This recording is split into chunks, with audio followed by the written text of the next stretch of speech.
Welcome back, everyone, to the Wizard of Radical Self-Respect. My name is Jared Mello, and I'm the Shepherd of Black Sheep. I let Miss Cat convince me, because she was being a proxy for living, that I should not do that on the end of the Dr. Salerno interview, so I did not. But here we are, back again. I appreciate that, Jimmy. I'm glad you did. It took too long. We'll do more of them. Like I said, I'm going to try to lasso the people in from the narcissistic abuse space and others, and maybe get them to talk about true crime too, etc. We'll see. Hello there, Brenda. Snow Baby, welcome. D, welcome. Victoria, welcome.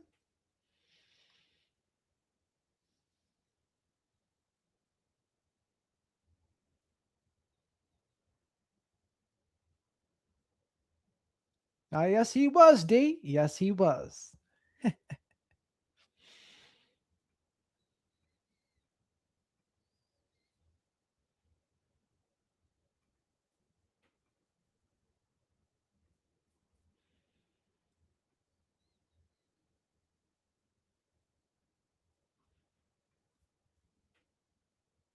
Hey guys, thanks so much for checking out my show. I really appreciate it. Please click to subscribe.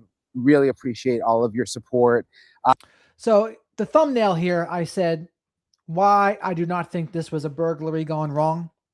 And the reason I don't think it was is, for one, when you go during the day, you're looking for goods. If you go at nighttime, you're looking at the person. It would just make no sense for them to case it out twice, considering the Nest Cam was from multiple nights, and have it be, oh, we just wanted things, and then we took no things. Makes no sense. What would they have been taking? Seriously. Yes, it's an expensive home, but what material items were they looking for? Jewelry? I mean, for real. Yes, folks, hit the like. You got to hit the like button again. This is an entire new video now. New stream. I'm glad you thought so, Brenda. He's welcome to. He'd be interested in coming back too. And others. There's a bunch of people I know in the space that we can talk to. So yes, remember to like the video for my spirit animal, Shadow the Night Owl. Cat says, sorry, just thinking of the doctor and the flow of your channel. Well, it's fine. I cut it off so that it won't be much of a distraction, because people want to watch that. They don't want to watch the other components. So the only difference is I could have kept on going on that stream. I would have had to cut the video, though, maybe.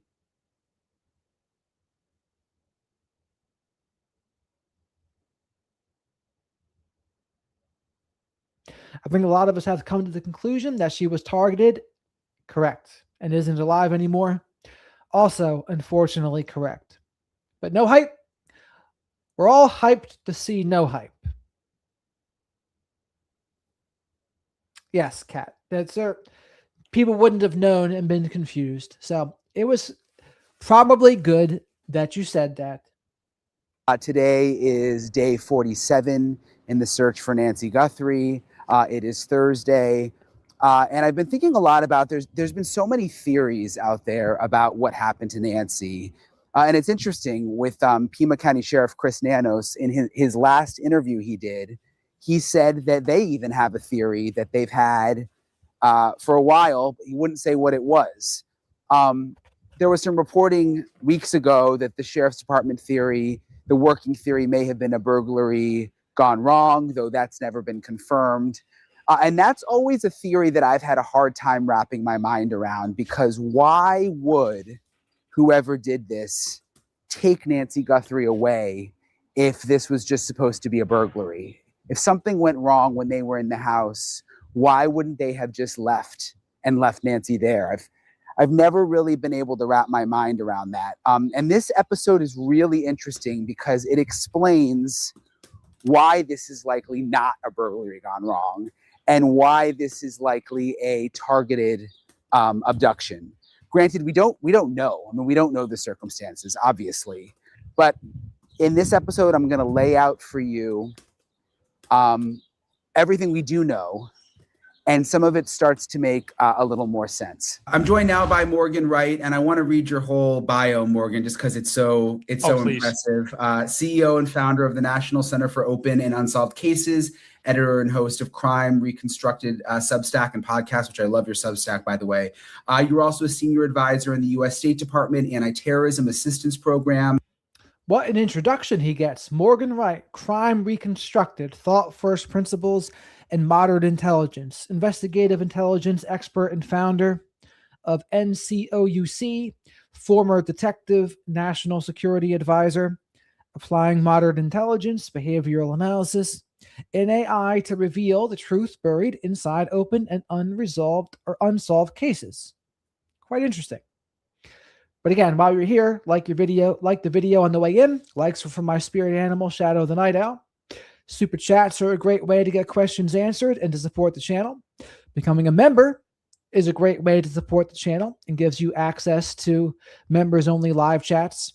I think right now they're probably going to be a couple times a month. We'll see. What else? And at the previous ending of the Dr. Salerno video, we gave them a little bit of a teaser into watching this.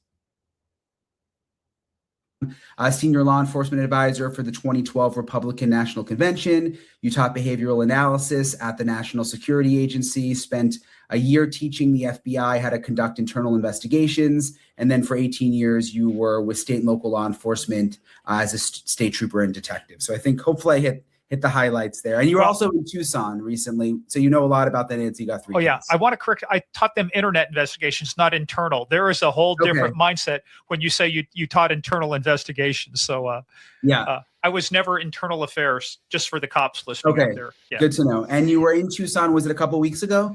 Well, actually, no, it was when the raid went on. You and I were talking. So when they did that raid, it was just, I think, a couple weeks into it. So I was out there, as they say, with another network. But it was great because you had, and Brandon, you know, too, that's one of the most important things you do. You just can't report on it from afar. One of the things that made you so effective. And look, let me tell you, even on these other networks, people were.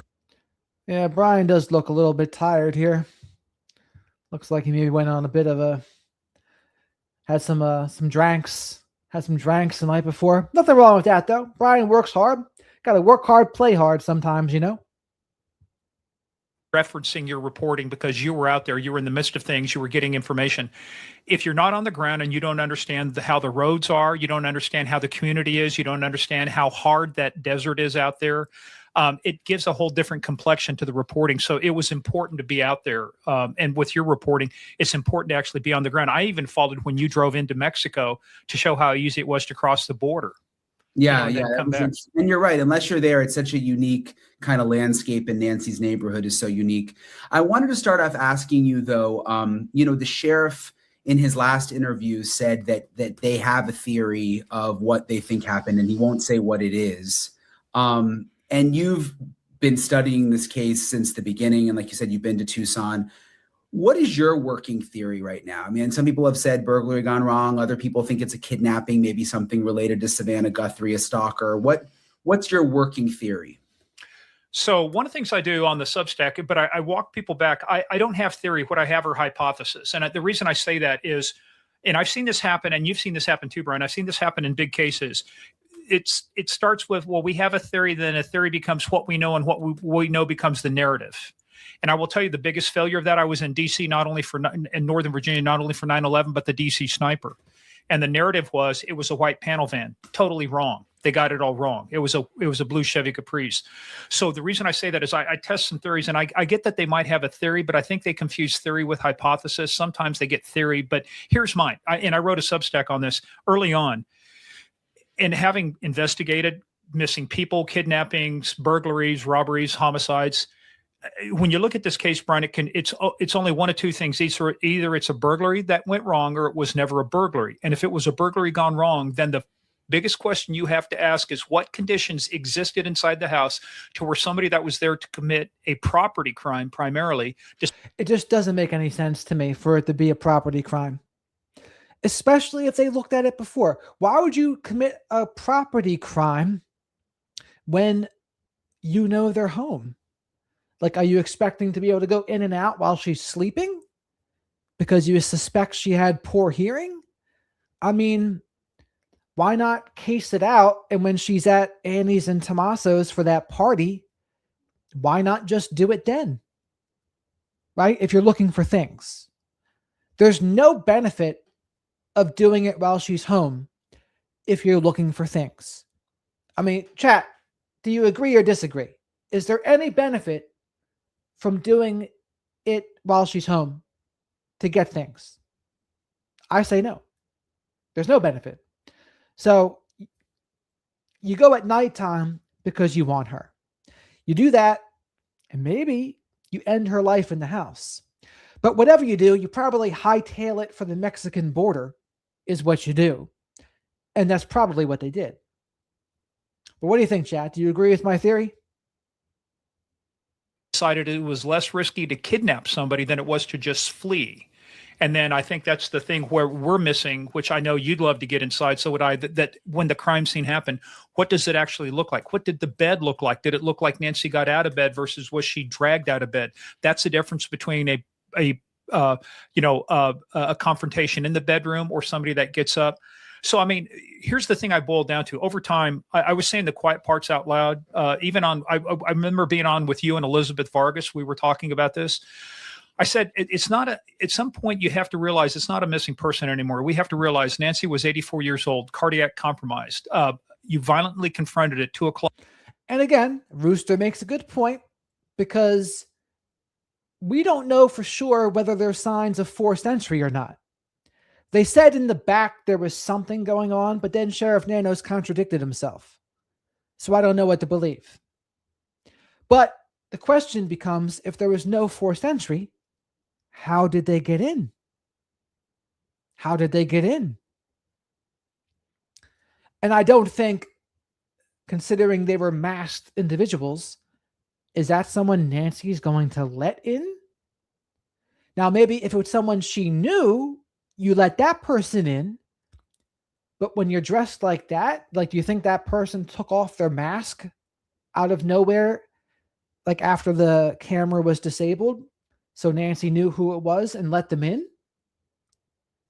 I mean, somehow I doubt that. I still don't know how they got in, though. I don't know. How do you think they got in, chat? In the morning in your own home. We know it's violent because there was blood. Whether they said, well, she was taking Coumadin, doesn't matter. You still got blood, still forced out of your house. That's a violent confrontation. So my question was, I realized everybody said, hey, well, we want to, we're hoping for her return. I'm more of a pragmatist. It's like you have to be left brain, right brain. When you investigate stuff, you have to compartmentalize. I'm more like, I said, you need to treat this as a no-body homicide because it tells the public something different about what you're looking at and where you're looking for things. If I'm looking for a missing person, then if I'm up in the Catalina foothills or the Sonoran Desert there, I'm not looking for anything out of place. I'm just going, oh, this case is going on, but it's a missing person, as opposed to when we have a no-body homicide, we're looking for clandestine grave sites, open grave sites, concealed grave sites, things that when you're out walking in the foothills, you need to be looking for these kind of things. So for me, over time, I've gone from initially, you say either it was a burglary that got wrong or it was never a burglary. And if it was a targeted abduction, then you have to look at entry, control, and egress. And so over time, I've moved away from, being on the fence, waiting for information to come out. But the longer it goes, Brian, I think if I were testing a hypothesis, the one I would be testing is a targeted abduction. Why? Because the tradecraft, just the sheer logistics, the mechanisms of control. When you target somebody for abduction, you have to have transportation, you have to have logistics, and it's going to take two people. I really believe, based on the evidence, and I've tested my own hypothesis, there had to be two people there for this to actually work. And how do I know that? I mean, I agree with this. Before he gets into why, I think, one, it's going to be difficult for one person to carry out dead weight. And again, when I say dead weight, I don't necessarily mean Nancy was dead. She might have just been knocked out. But it's going to be difficult. It's going to be difficult. And I think more than one person is going to make that more easy. That's just what I think. But let's see what he says. Why does he think there's more than one people, more than one person? Well, the one thing I'd love to have inside the house, Brian, that I don't have is access to see, was blood pooled inside the house? In other words, was she targeted? Was she restrained to where blood dripped down? Or did it come out of the house and right to a vehicle? Because we know there was a vehicle, because you've seen that the blood stopped. So, and that's the thing, Kat. That's where Sheriff Nanos contradicted himself.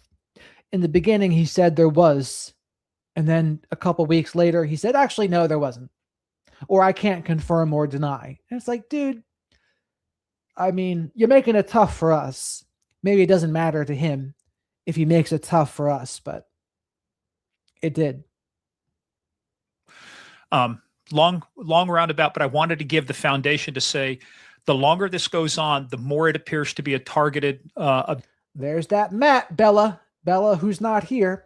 And you know who missed Dr. Salerno as well? Danielle and Jolly both. Look at the foliage and the blood in that mat that may or may not have been tested. Abduction that, to me, it's a targeted abduction that went wrong. They were expecting her to survive. She didn't survive. And that's why very quickly, that's why there's been no, this whole thing about TMZ and the ransom notes, I call those parasitic communications. I never believed those from the first day, because they don't have two things, either proprietary information or proof of life. So they didn't demonstrate that. And a third thing, no communication channel. So over time, I know nobody wants to hear it, but I'm an investigator. I'd love to say that there's hope out there, but in reality, this is a no-body homicide right now. So you think targeted abduction? And I can't disagree with that at this point. I mean, 99.9% no body homicide, right? I mean, chat, is there anyone who thinks Nancy Guthrie's still alive at this point? Press 1 if you think so. Press 2 if you unfortunately don't think so. I don't think so at this point. 99.9999 that she's just not. But before I get to that poll, please remember to like the video. Spank that like button. Leave your DNA on the like button. Subscribe to the channel if you're not already. Likes are for my spirit animal, Shadow the Night Owl, and Swift the Fox. Bonus points for those of you who know what Swift the Fox is from. Say hello to the flock of black sheep here in the live chat. Very eccentric and enjoyable group. Sometimes a disagreeable group to me. But they're still very supportive and encouraging. And super chats, great way to support the channel and get questions answered. Super stickers, great way to support the channel. And I go live almost every night to talk about true crime and current events a little bit after 10 p.m. Eastern. That's your hypothesis. Yeah, I would say if I were going to test something and really start putting weight behind it and start tasking people to say, here's what I want you to go out and do, it's okay, let's look at targeted abduction. Simply because we look at, there doesn't appear to be forced entry. I know you looked at the house, but that's not unusual when you think of how often I can tell you there's sometimes I've woken up in the morning, went to take the trash out, and I realized, holy cow, my garage door's open. And I'm pretty security conscious. I've got my security camera. So what's the probability that Nancy went to bed that night, like any other night, came home from her kids, maybe a little tired because she's 84, goes to sleep and just didn't lock a door? That's the opportunistic nature of a targeted abduction. Look, when I used to do search warrants with our tactical team and stuff, I said, don't kick down the door just because you can. Try the door. Most of the time, Brian, the door was open. You didn't even have to kick it down. You could just walk in. You didn't have to kick the door in. So in this case, I'm thinking that I would have to examine the possibility, was a door open? And if so, that makes the issue of targeted abduction much easier to rationalize, because at some point, again, your behavior, you don't get better under stress.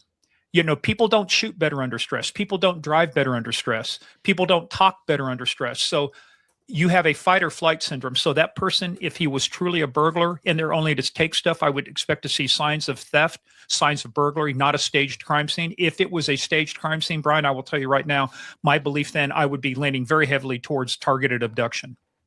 Yeah, I've always struggled with if it was. I lean very heavily towards targeted abduction as well. I mean, let's face it, folks. Do you think it was a coincidence that it was Nancy Guthrie's house? I don't think so. I don't think it was a coincidence. Do you? A burglary gone bad, why they would go through all the trouble to take Nancy away. Why wouldn't you just freak out and run, leave, you know? And I've heard two different things from different detectives that not involved in the case, but just, you know, former detectives who have said, some have said, oh, you would definitely just leave the body. You'd want to get away as quickly as possible. Others have said, oh, you'd want to take the body to get rid of the evidence. But I don't know. I never really, you're shaking your head. That never really made sense to me.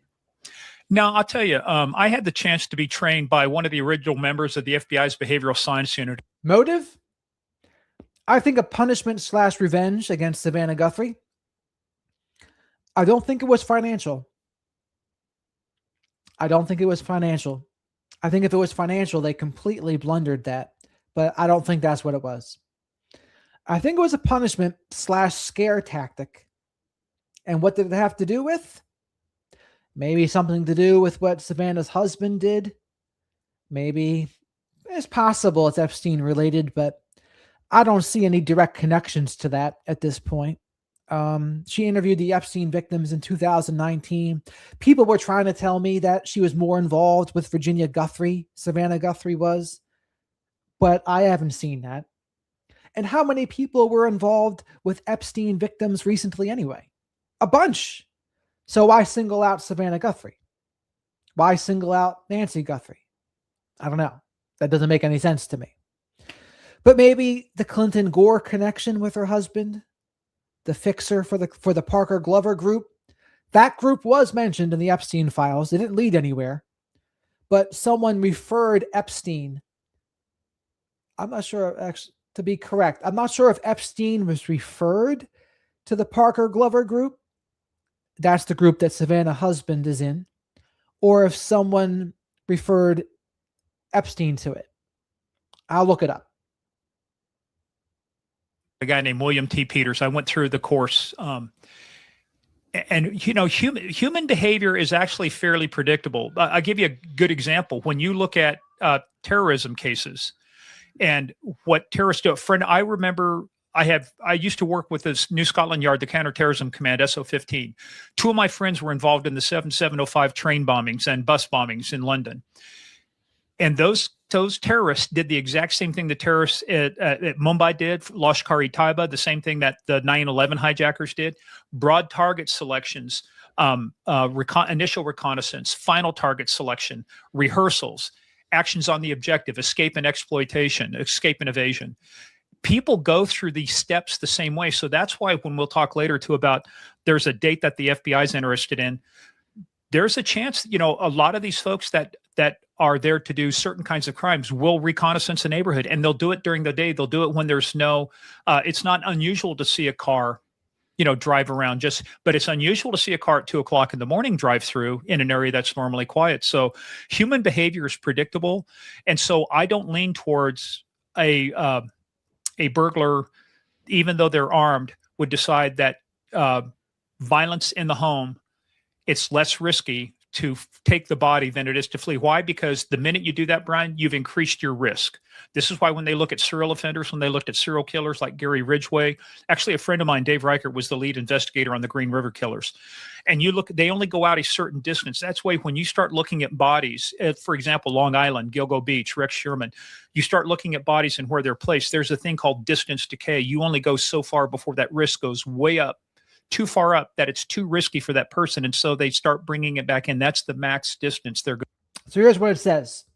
This is about Savannah's husband. And it's called the Glover Park Group. I said it backwards. The Glover Park Group was an American communications consulting firm headquartered in Washington, D.C.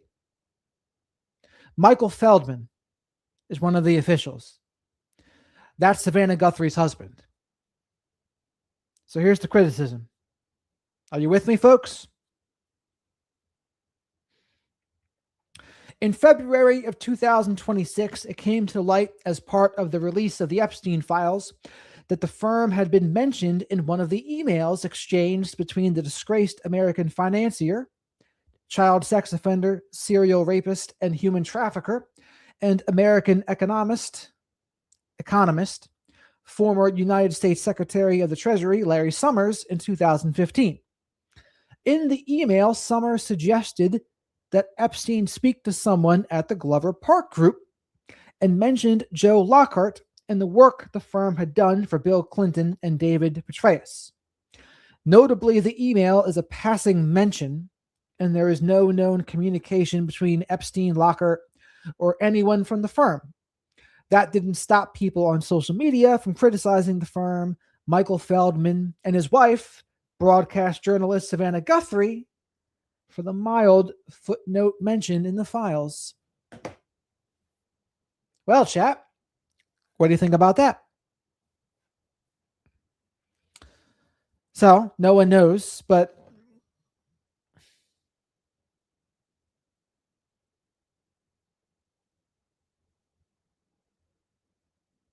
so Epstein was suggested to the Glover Park Group, but no one knows. No one knows what happened with it.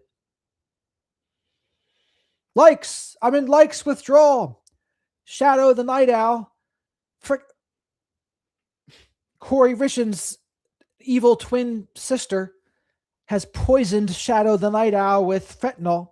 Likes will help support his Narcan dosage. Likes for Narcan. Please and thank you. Going to go out. And so in this case, I look at human behavior and say, what happens under stress? It's fight or flight. That is the natural instinct we have. And that goes back to when we were cavemen and you got saber-toothed tigers. It's like, is that thing going to eat me or is it going to stomp me? I'm not going to stick around to find out. I'm going to leave. I mean, we can trace back how criminals act back to how we acted back when we were cavemen. So if it's a targeted abduction, and I tend to agree with you about the TMZ letters, I just don't think they ever really made sense. And there was never proof of life from what we know. And there was never a real way to make contact or send real money. But if it was a targeted abduction, then what was the motive? See, that's the part where the sheriff says they think they figured out the motive, which tells me, well, look, one thing I tell people I approach this. I learned a long time ago, Elon Musk is really smart. Elon Musk is also really rich because he's really smart. And when he found out a better way to build batteries, which was the use of first principles, deconstruct it, decompose it down to its structural elements, then rebuild it. So that's what I do with cases. It doesn't matter what you believe. It matters what must be true. For the sheriff's statement to be accurate, what must be true? So they're going over what they think the motive is. He didn't say yet, but let's see what he thinks. They must have had information or evidence inside the house that indicated that this was a targeted abduction, or they received communication later that indicated this was targeted abduction. And in a case like this, I would say, Brian, that if it were, this is a hypothesis, if it's a targeted abduction, then what explains the lack of true communication? One hypothesis you test is that the victim died. There's nothing left to ransom. I mean, you might think, people go, well, you would do like the TMZ. No, look, you reach a certain point to where that every time you have a contact with law enforcement, you increase the risk. You increase the risk of detection. It has been decades since somebody truly got away with kidnapping in the United States. The FBI has just got this down to an art form. People say, well, they can use crypto. A friend of mine, actually, I think I put him in touch with your network. A friend of mine's Dave Kennedy. Him and I actually testified for Congress. He came out of NSA. We talked about this. After 9/11, the abilities financially to track back things, even cryptocurrency, even things off the dark web, we've got those capabilities now. So it becomes very difficult to do that. And so I just look at this and I go, it's one of two things in my hypothesis. Either the sheriff has information or the sheriff's department has information we don't have, which was received after the crime was committed, or there's something at the scene which clearly indicates that this was a targeted abduction. And if it's a targeted abduction, then I think it's not a burglary gone wrong. It's a targeted abduction gone wrong, because the whole goal of an abduction is to get somebody you can ransom. And if she dies, then that's why I say treat it as a no-body homicide. Now, he had me until that. So he thinks it was a targeted abduction, but the goal was ransom money. Now, maybe they'll say to me, Jared, you're just being too conspiratorial. And I would say, if that was the case, that they just wanted money, I mean, they blundered it so bad, if that's what their goal was. And granted, it's possible that they really did just blunder it, but in order for his statement to be true, it would mean that you have to think one of those other ransom notes was real, as opposed to the exploitation attempt that I think they were. What do you think, chat? Do you think this was a targeted abduction, but it was for a ransom and it just went wrong? Press 1 if you think it was for a ransom, but it just went off the rails. Press 2 if you think it was for something else. So Kat, I know Kat doesn't listen sometimes. So press 1 for if you think it was a targeted abduction that went off the rails for a ransom. 2, it was a targeted abduction, but it was for another purpose. Homicide, we have to start looking for, in this case, I think either open grave sites or concealed grave sites. All right, guys, I want to introduce you to the sponsor of today's episode, Surf. All right, it's perfect timing. Let's see how the answers pour in here.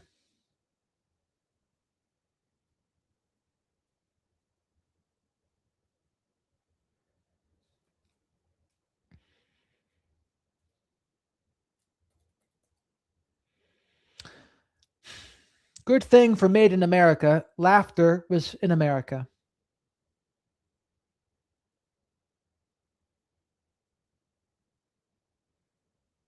He did this interview yesterday. This interview was from today. Or he posted it today. So let's count it. Let's count it up here. 1, 2, 3, 4,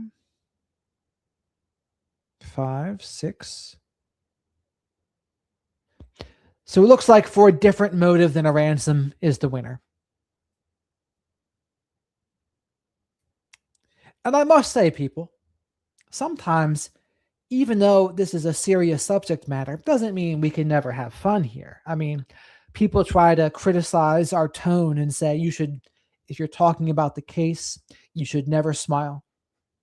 You should never have a lighthearted moment because you're all just psychopaths. It's like, no, we've talked about this case. This is day 47. We've talked about this case probably 45 days. There's going to be some smiles in there, despite the serious subject matter. It doesn't mean we don't care. It just means none of us knew them. Right? It's not like it's our parents or something. And sure, if the parents come in and they see people smiling, of course, they're not going to like it, but it's also just not realistic.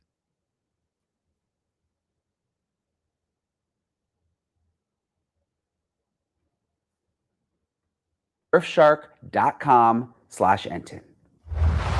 So if she died, and it's so sad to think about, but if Nancy died, and this was going to be an abduction where they were going to ask for ransom, and then things went wrong, but Savannah still put out those videos early on saying, we just want our mom back. Basically, either way, we just want closure. I mean, she kind of acknowledged it. Exactly right, Christy and Kat. Dark humor. I'm a big fan. Highly suggest. 10 out of 10. Yeah. Her mom might not be alive. Why, if you're the kidnapper, why not, or the abductor, why not say, okay, we can still get some money here. Let's get some money and return the body. I go back to what I said. It is very difficult in this day and age with the FBI. A lot of people bag on the FBI about a lot of things. And look, we have our own jokes between law enforcement and the FBI. But let me tell you, at the end of the day, the people working the cases, the people out there on the front. You hear that? Jokes between law enforcement and the FBI? You don't say. You don't say. Lines, all great people, the analysts, the FBI agents, they work really hard. But to your point, if I've just done a targeted kidnapping is a serious offense. But homicide is the highest level of offense you can commit, right? The murder, first degree murder, and this would be felony murder, the death of somebody in the course of an inherently dangerous felony, and a dangerous felony is kidnapping. I'm looking at it, so there's another technique too, Brian. It's called a winthropping. So winthropping is what the MI6, what the Scotland Yard used to do when they were engaged in operations against the IRA, the Royal Ulster Constabulary, which is now the Police Service of Northern Ireland. It was getting in the mind of the offender. Where would they hide their weapons? What would they do? And that was how they found these caches of weapons and stuff. So it's a technique we use in cold case homicides, no bodies, to say, what would the offender do? So I'm sitting here going, I'm thinking as the offender, this is a hypothesis. I've broken into a house. It was a targeted kidnapping. I thought I was going to get money. Oops, she died. I got to get rid of the body. Why would I increase my risk by attempting to ransom or get money out of a body when I'm going to be charged with felony murder, which means I'll go to prison for the rest of my life? At some point, it's like a business. You go, I'm going to cut my losses. I'm going to get rid of everything that ties me to this case and just hope that it goes away. That's why I think we haven't seen any real verified communications. All of those TMZ things, none of those were verified. And I tell people, the reason these communications kept coming, Brian, think about watching sports on national television, any of the networks. When's the last time you saw a streaker on national TV? You don't. Why? Because it only encourages bad behavior. Every time they published one of these letters, it only encouraged that same person or another person to write another letters. Because why? Because they got their 15 minutes of fame. Yeah. But think about that for a minute. Let's go on the presumption that he's right. It was for a ransom. It's such a high risk thing to do. For what reward? I mean, what was the number? 6 million? Was that the number? I can't remember what the number was that one of those ransom notes said. But I don't know. It just seems like a really high risk thing to do for not that much reward. I mean, 6 million is life changing for most people.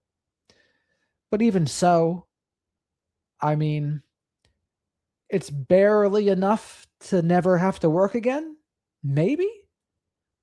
And then you'd have to deal with finding a way to rinse it, to money launder it somewhere. Like that was the goal. What kind of people would do that and actually think they're going to get away with it? Right? And then to have the other misfortune of actually killing her by accident? What? It just seems wild to me. It seems outrageous. But also, please remember to like the video and subscribe to the channel if you're not already. Thing that I, just from talking to people on the ground in Tucson, talking to some sources, and just what my gut told me, and I don't know why, but I always felt like, and I still feel like, whoever did this is not far away from Nancy's. Not necessarily in the neighborhood, but I just never got the sense that this person came from another state or something. And I may be totally wrong. I don't think you are. And apologies. I know we're doing this kind of, my cat loves me. Yeah, I was going to say, did I just see like a tail go by or something? You did. I think she's going to go lay on her. When I do my Substack, I do a daily update. When I do my Substack, I also have a camera up here. So I do my kitty cam. I let them see her over there. Nice. No, I'll tell you, here's why I think this is why I think you're spot on. And this is why, but you have to look at behavior, right? That area out there, you've been out there, Brian. I mean, I think back to my college days when you could do it when you were younger. You'd go out drinking and then stumble back to the fraternity or the residence hall. It was tough enough when the roads, and I grew up in Kansas where the roads were right angles. But at that out there, I said it's the equivalent of taking a bowl of spaghetti and turning it upside down. That's what the road plan looks like out there. There is absolutely no rhyme or reason. So you either need a navigation app or you have to have knowledge of that area. And the other thing too is that is an area, and I also wrote another article too. It was about the egress analysis. How would you get out of there? I love that, by the way, what you did with that. That was so interesting. Well, but that proves my point, right? So it's like when you look at, in fact, I'll tie it back to something the FBI did, the missing kids. The FBI, and this is something I got involved with 24 years ago. This was actually part of the work I was doing inside the intelligence community right after 9/11, because I looked at what the FBI was doing with it's called the Highway Serial Killer Initiative. They would find where bodies would dump and they would tie them. What they would find is that they were along major interstates, major routes. And so some of these ended up being then people involved in trucking, long haul trucking. When you look at some of the missing kids, so for the National Center for Missing and Exploited Children, the friend of mine retired from the Marshals, John Clark, he became the executive director. I mapped out all of his cases for him. They had never seen a map at that time. And you know what? A lot of those cases where the children went missing were near major highways, major thoroughfares. So when you look at this, one of the reasons they did it, though, because they did not have local knowledge of the area. So when you kidnap somebody and you dump somebody, you're going to go off the road again, windthropping. Where would I go? What would I do? That body's going to be not that far off the road, because what are you doing? You get back onto the interstate, or you get back onto that major thoroughfare so that you can leave the area. This tells me, when I look at everything that goes on around it, and I look at how comfortable that person was, how comfortable they were staying in that area from 147 till no later than 228. That is a lot of time. As in this, the world of military, they go, that's a lot of time to be on the X. That guy was on the X for at least 40, if not 47 minutes, because we know at 212, at least the sheriff's timeline, there's a sensor goes off inside the house, one of the cameras. 228, there's no ping between the Bluetooth pacemaker and the phone, but that's a 16-minute window. But Brian, that goes back to what I'm saying. If it was a burglary gone wrong and all you were in there were to burgle, think within 16 minutes, remember, your behavior doesn't get better with stress. It degrades with stress. In 16 minutes or less, you have to figure out now, what am I going to do with the body? How are we going to get her out of here? Do I have somebody working with me? Where's the car positioned at? How do I get the car here? How do we get her loader in? Where are we going to take her? What are we going to do with her? You have to figure all of that out in 16 minutes, as opposed to somebody whose intent was a targeted abduction. They have that all worked out. That this is what they're prepared for. It's the same thing with the home invasion. Home invasion expect people to be there. That's why they come in armed. That's why they come in to do control. So to kind of circle right back to your point, I think we're looking for somebody, if they're not from the area, they have knowledge of the area. And last point here, I will tell you, this is how it works. When I was a detective, we had a series of bank robberies in our town. And through a series of investigative steps and informants, we found out that our suspect. So, Christy, the white people dances at weddings. Up one to the left, to the right, and then back this time. That's like every wedding you see. They're like, oh, we have to make songs so that the clumsy white people can dance to, and that's one of them. Had been convicted in Kansas, but was on what they call compact parole. He was compacted to the state of Georgia. As we found out, this conspiracy brought this guy from the state of Georgia back to Kansas to do the robberies. Everybody was familiar with the area. They knew the area, but it was somebody living in Georgia. Now, this guy went on to rob a couple banks in Georgia. During one of them, he attempted to carjack somebody, shot and killed him. He got the death penalty. And my person was a Supreme Court case, the state of Georgia versus Michael Nance. He avoided the death penalty that the Supreme Court ruled on, because he said, oh, well, look, I'm an IV drug abuser. The needles would be harmful to me. But Brian, that's my point. This guy was not living there, but he was from there. He knew the area. So he knew once the bank was robbed, he knew how to drive. He knew where to go. He had knowledge, local domain knowledge. And that's what you're looking for. So I'll bring it back around. There are more indicators than not that this person is familiar with that area and they don't live in that area. I would say that they were from that area and they've been up in those hills before, because that is not an easy thing to go up into that place at 2:00 in the morning and navigate the roads. Yeah, the way you described it, like spaghetti. I mean, even I was there for, I think, 42, 43 days. And I went there every day to Nancy's house. And even in the end, I was still using my GPS to get out of the neighborhood at night, especially just because it was so dark. And I would even make wrong turns. I'm like, gosh, I've been here for over a month and I still can't figure out how to get to her house. Like it really is a very unique, and the ups and downs of the road. And it's so dark at night. Some of the houses look the same or are set off the street. So Brian's saying this because he said before that anyone who did this had to know the area. He said they had to have been familiar with the area somehow, or they probably would have gotten lost. That's what Brian has said multiple times. And I agree. And I do agree. So I do think they ran off to Mexico, whoever it was, wherever Nancy's physical person is at this point. I would guess Mexico somewhere, but that's not definitive. And I just think the whole thing, if it really was for ransom, they really just blundered it so terribly. I mean, you go from, of all the ways to try to get $6 million or $4 million, you're better off trying to do some sort of fraud. Do some computer fraud or something. You'll be much less likely to get caught. Like doing a physical abduction just seems like such a high risk thing to do. But that's just me. it would not be an easy place to get in and out of if you didn't know. No. Your Substack where you described the different ways to get away. Is there one that you think is probable here? Well, one of the great things too about being down there, I have some friends, and one of them was a former Tucson police officer, went to Arizona DPS. One of them, I think she's done some stuff on your network too, Sergeant Betsy Brantner Smith. Yeah, yeah. Well, look, we've been all longtime friends, and they had local domain knowledge. They live in Marana, so we actually talked about that. And so if you were doing a targeted abduction or even leaving the scene, what are the chances? So we looked at. Very unlikely that they would go north because of the mountains in that range, based on the way the person was dressed and their need to get back to their area of operations. They're like a marauder, what we call a marauder. A marauder is somebody who operates out of a fixed base, goes out, ranges out, but comes back after that. And so they act more like a marauder, which means a marauder has to have a location, a base of operations. That base of operations, we think, was more likely towards South Tucson. Why? Because of the way the person was dressed, the way they carried the pistol. That carry they call down there, it's called a Mexican carry. And for those folks who think that, oh, that guy's just an amateur, folks, I will tell you, you talk to Dave Smith down there, you talk to Betsy, there are police officers who've been killed by gang members who carried their gun exactly like that. Why? Because someone just emailed me that today. Did you hear that? We've never heard that before. He said there's been law enforcement officials, police officers that have been killed by gang members that wore their gun the same exact way.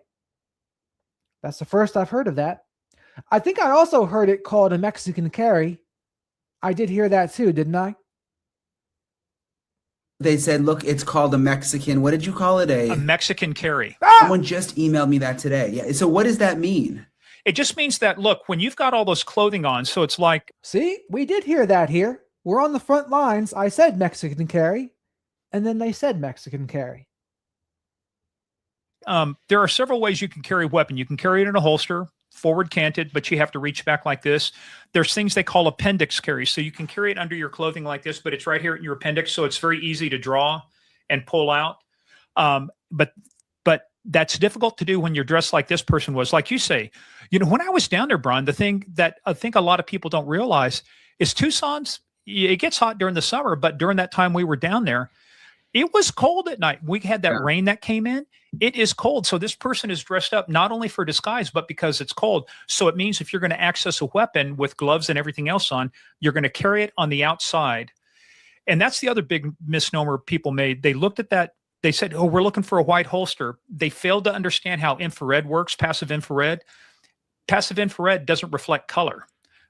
Because it doesn't reflect, colors, lights in wavelengths. So that holster was not white. That holster was actually dark colored. And those are the things you look at. And plus the mismatch of it too, Brian, people say, well, he was carrying a semi-automatic and a revolver holster. So, that the only thing that proves is, that he had a mismatched holster. It doesn't prove capability, doesn't prove intent, doesn't prove that wasn't intentional, that he didn't carry it that way. He may also have a revolver, and that's the one holster they have. So, and actually a friend of mine is the senior director for Walmart for corporate security. I actually called and talked about the holster and the backpack and everything else. And it's like,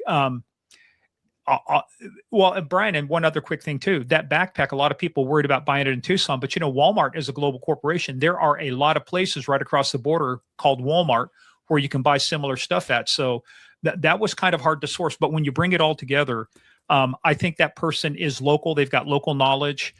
And if they don't live there, they're from there and they know the area. When you have gangs, like when you have the gangs that would invade and use, we'll talk about Wi-Fi jammers, but you'd have these South American gangs come in. They're a gang. They're great. You see 3 or 4 people operating.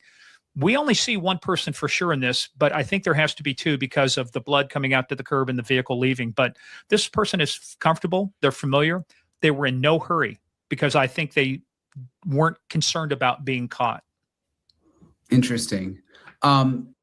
Weren't concerned about being caught. That's interesting.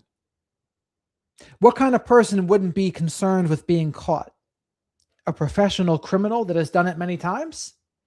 Well, that's not what anyone said. Everyone was saying they're so amateur-like.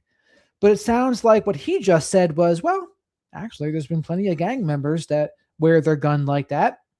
Even some of the FBI was saying that was a ridiculous way to carry the gun. Maureen O'Connell. Maureen O'Connell said, front porch phallic bandit. And she referred to him as the front porch phallic bandit because of where his gun was pointed. And the way she was saying that implied it to be as if that was a ridiculous thing to be doing. And I'm sure it's not FBI protocol to do that, but maybe gangs will do that. I don't know. And again, they all say amateurish because of that in the foliage over the Nest Cam, but they still haven't gotten caught. And Nancy's nowhere to be found. So I don't know how much I buy the amateur argument. What do you think, chat? Amateurs? Were they amateurs? 1 if yes and 2 if no. When you think about technology, like right when this happened, I mean, I just assumed it was going to get solved in a week, especially when President Trump started talking about it and Kash Patel. And I just thought, once you have the resources of the FBI and that kind of pressure, and I guess I just always had this, maybe it's not true, but this thought that that the FBI could kind of see anything if they really wanted to when it comes to geofencing and satellites. And I just thought there's no way they're not going to be able to figure out who this is, and then they got the pictures right away off of the Google Nest Cam, which the sheriff had said would be impossible. So do you think they've tapped into all that technology at this point and this person just got really lucky? So that's an interesting question. So there's a couple things there to dive into. One is behavior. How does a person behave? How do they act? If this is somebody who has done this before, in other words, if I wanted to ensure that I had the lowest possible digital profile, I would take nothing digital with me. I mean, I've got an Apple Watch here. I've got an Apple phone. In fact, when you go into By the way, folks, please remember to like the video. Likes are free. And for my spirit animal, Shadow the Night Owl and Swift the Fox, spank that like button, please. Leave your DNA in the like button. Subscribe to the channel if you're not already. Come say hello to the awesome flock of black sheep. Mike, thank you very much for the super chat. Porch backpack guy, different than no backpack guy. We know there were different nights, and I know at first they were saying they were not different people. But there are some people who think it might have been a different person. Personally, I'm not sure, to tell you the truth.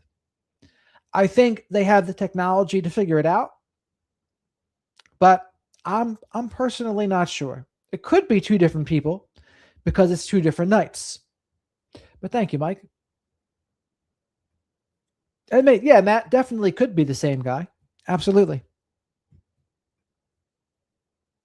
They call SCIFs, secure compartmented information facilities. These things have to come off. Your phone has to stay there. They're all capable of being tracked. They're all capable of transmitting. And so when I look at that, I go, if this person had done this before, or this was their intent, and they had at least some element of tradecraft, there's a chance that they would have minimized and mitigated their digital risk by leaving anything digital. And then the second thing is then how do you do communications? Folks, you can go down to, well, it used to be called Radio Shack, but you can go down to Walmart. You can buy little handheld walkie-talkies, short range, get you enough distance. That's not going to show up on anything. And by the way, most people think they were not amateurs in the chat. So then there's 2 things you can do with the phone. There's cell site location information, but that's carrier dependent. So if you got a Verizon phone, I'm not going to get anything from AT&T or T-Mobile. If you got AT&T, vice versa. However, there's a second thing, and this is one of the other technologies I work with. It's called ad tech. I work with folks called Fog Data and Fog Data Science, and we actually work with state and local law enforcement, the federal government, but it's called ad tech. And so on this same phone, while this is like an AT&T phone, but if you run an app on your phone, like I run News Nation app, or if I run Waze, or if I run, anything else, that ad data, when you download that phone, you agree, that end user license agreement, you agree that, hey, I'm going to allow you to collect certain pieces of data. And with Google, It's everything. It's location. Apple's more concerned about privacy. They don't resell your data, but Google resells a lot of this. But all of these apps on here, they're collecting information. They're collecting location information. They're collecting usage information, the type of phone you're on. And this stuff gets sold then to data aggregators. And that data aggregators, they sell this information to folks like Fog Data or Ventel. And it's called ad tech. So it doesn't matter now. It's irrelevant of the platform. It's about the app. And that app will show signals, places where they connect. So when I took a look at that, I actually have I drew a map around that. I drew a radius around that. That is a very dark spot in terms of radio transmission, radio signals. I got little to nothing from a ad tech standpoint. And I tried to look on these egress routes. Okay, look, where would it be? So what do you mean? Sorry, explain that a little more. When you said you drew a map and you got little to nothing, what do you mean? So I put a pin in the house, put a pin on the map where Nancy's house is, and then I drew a 1 mile radius around that, looking for any signals during that time. And I was generous. I went from 9 o'clock at night till 3 o'clock in the morning. Signals from phones? Yep. Okay. From this ad tech, from your mobile apps. Okay. So, and because you don't need a warrant for this, you don't need a subpoena for this. You get this because you buy it, because when you download the app and put it on your phone, you agree to share that information with the app provider. So I was moderating a panel one time for MIT, and we were talking about data and intelligence and collection stuff. And I had a panel, I had NSA lawyers on their former stuff, but I simply asked the audience, I said, who do you fear more, the NSA, the CIA, and the FBI, or Facebook, Google, and Amazon? And without a doubt, it was Facebook, Google, and Amazon. Our intelligence community, FBI, would salivates at the amount of information these folks collect that they can't legally collect. So it goes back to your point. Can the FBI do a lot of stuff? They can, but they're also constrained by law. They're constrained by subpoenas. This is obviously not a FISA type of case, Foreign Intelligence Surveillance Act, so they can't use the section of 702 that they can with other stuff to get national security letters. And so I think that's why you're seeing them going out and asking for additional stuff. When I say it's a dark area, very little signals. I mean, I got 3 or 4 signals and none from Nancy's house, which is unusual. I had people double check me and triple check me. We had no signals coming out of Nancy's house during that time, even a 24-hour period. So if it's not there from an ad tech standpoint, I will tell you from a cellular standpoint, it's going to be kind of just as difficult, because that's kind of a weird area. There's just not great signal in some of those places. So we want to think that these folks know, but we used to have a joke when I was doing work at Justice and some intel stuff. It's like, if the public only knew, Brian, they think they got all this stuff. Well, if the public only knew, it's not as the stuff that they got from the Nest camera. That's black magic. I mean, for them to recover that in zettabytes worth of information, that's black magic. And that's to kudos to the FBI for doing that. But everything else, Brian. And I agree with him that there's just dead zones. There's dead zones by Nancy. Brian has said that many times, and I agree with him, and I agree with this guy. So I bring it back to this, the fact that we have so little information to go on tells me that whoever did this mitigated their risk digitally and electronically to the standpoint of where there's very little to go on at this point. And that indicates planning, preparation, and experience. And they may know a lot more behind the scenes, especially like you said, they definitely know what the inside of the house looked like, things we don't know, whether things were disturbed. But my sense is that they don't know a ton more than we know. You know what I mean? Like, I don't think that, like with Koberger, we later found out they knew a ton and they were really tracing him and they were doing genetic genealogy. And there was a whole thing that was going on that no one knew about. I just don't get that feeling in this case, especially with them revisiting the same houses again and again now, asking the same questions and some new questions. But, you know, I interviewed Steve Moore yesterday, who's a retired FBI agent. He made a really good analogy, because I was like, why do they keep going back to the same houses and asking varied questions? He's like, well, it's like if you lose your keys at your house, you can't find your car keys in your house. First, you look in all the places that you normally leave them. Like, you look on your desk, you look on your bedside. If they're not there, you go to the next level. If they're not there, then you're suddenly digging through your comforter. You know what I mean? So It was his feeling that, you know, they may not know a ton, and that's why we're seeing some of this. I mean, what do you think? You know, I think back some of the cases we worked on, sometimes when you had to go back with the second search warrant, because as you did interviews or as you got additional evidence, it indicated stuff. The other thing too is, in that house, they probably had consent to search. You'd have to verify that. And maybe, you can get a search warrant, but you can also get consent to search. With the consent to search, that allows you into everything. I mean, you're not restricted. When you serve a search warrant, you're restricted by the scope of the search warrant. In other words, if I'm looking for a stolen automobile, I can't be looking in your dresser drawers. However, if I say I'm looking for stolen automobile parts, that greatly expands the scope of my search warrant. So they may be finding things that redirect their interest. And here's the other reason why too. Look, folks, people, time, money, they're all finite. You can only put so many people on a case. There's only so much time a day to work a case. There's only so many leads you can follow. And what happens is, as you do this stuff, as you develop information, it may be that so-and-so kind of is on the periphery of our radar, but they don't really mean much. But then we get another piece of information, or I get some digital evidence that says, hey, they were in the area. Now I have a reason to go back and revisit that person or revisit that location. So they could be finding things that says maybe they've, Brian, like you say, we don't know everything, but maybe they're tracking a car. And one of the things they're tracking on the cars, they have some information based on maybe digital cell site stuff that they were in a certain road or in a certain area at a certain time. That's why they're going back to look for that to say, do you see anything? It's entirely consistent that some people who commit these types of crimes do prior reconnaissance. As I said, the terrorists did it, terrorist planning cycle. The people who did 9/11, the people who did Mumbai, Lashkar-e-Taiba, the people who did, you name your terrorists, the London train bombings.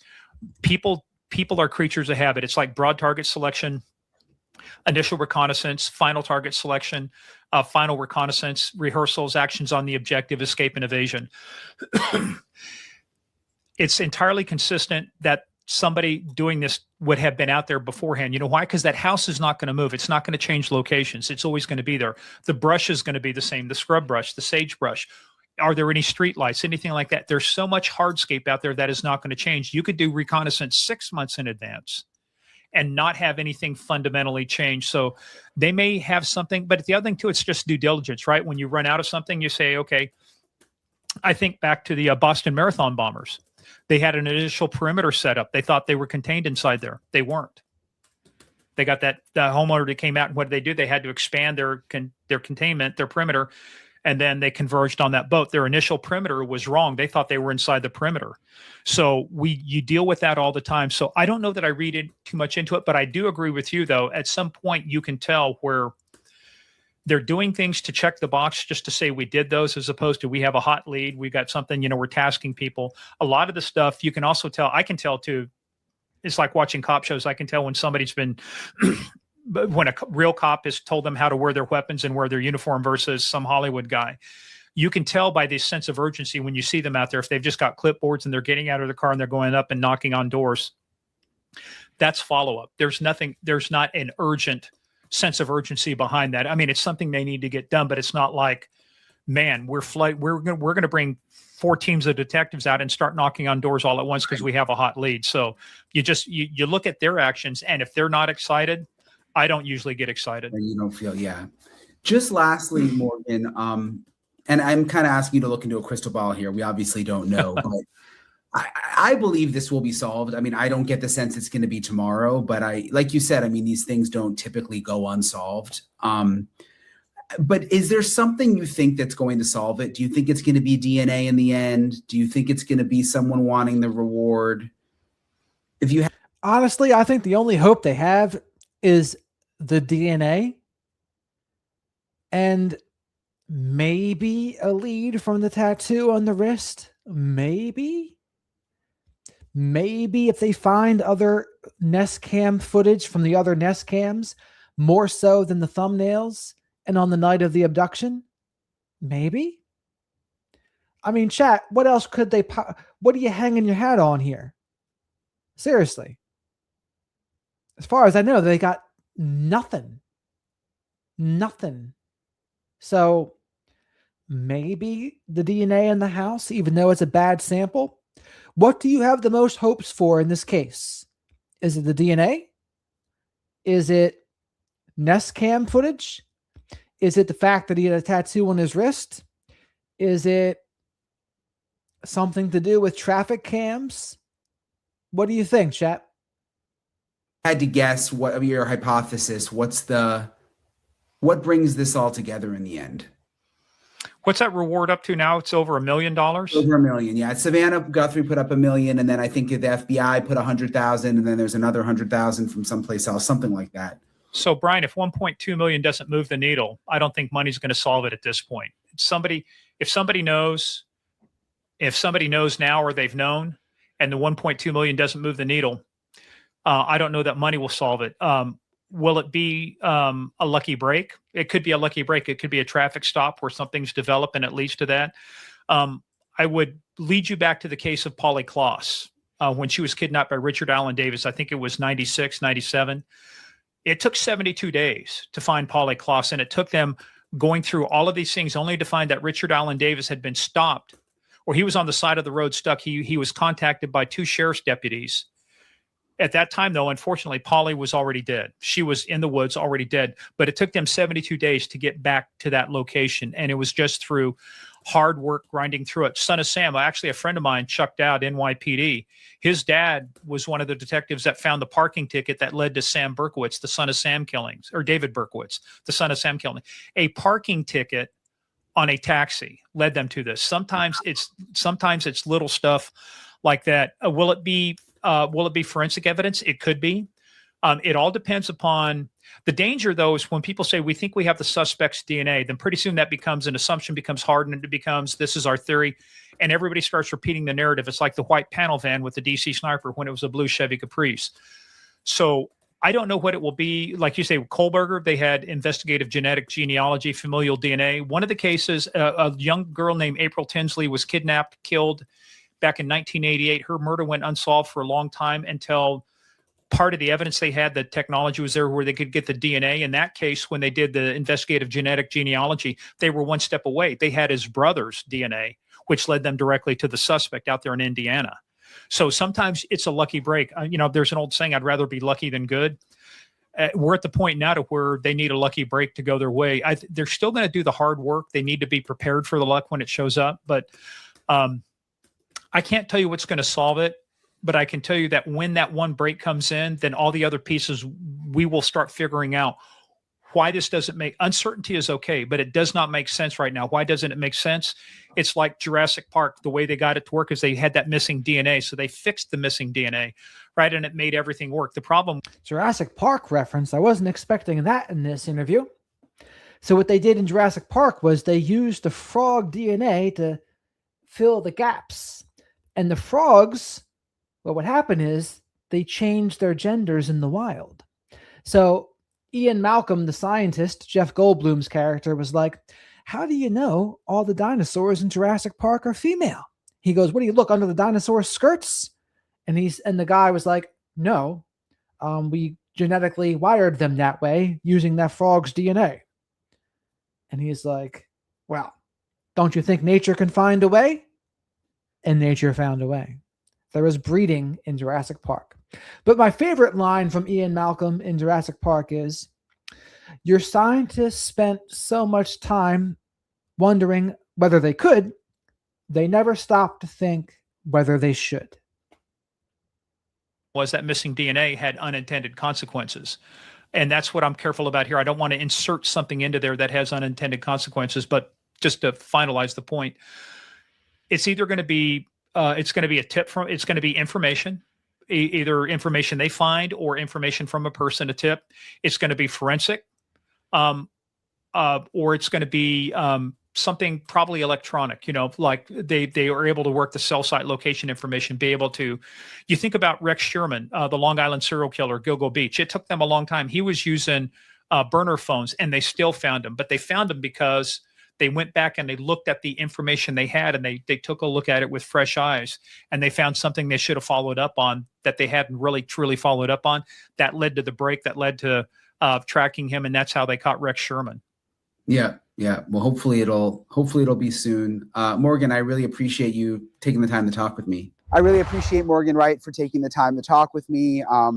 It's also, again, I said it when I was talking to him, but it's helpful that he was in Tucson because you do kind of have to see where Nancy lives, get a lay of the land, to really have a sort of an appreciation for the area and what may have really happened. So I'll stay on it. Got a couple of other things that I'm digging into. Again, I appreciate you guys for checking out my episodes, for Look at lonely Brian Etten.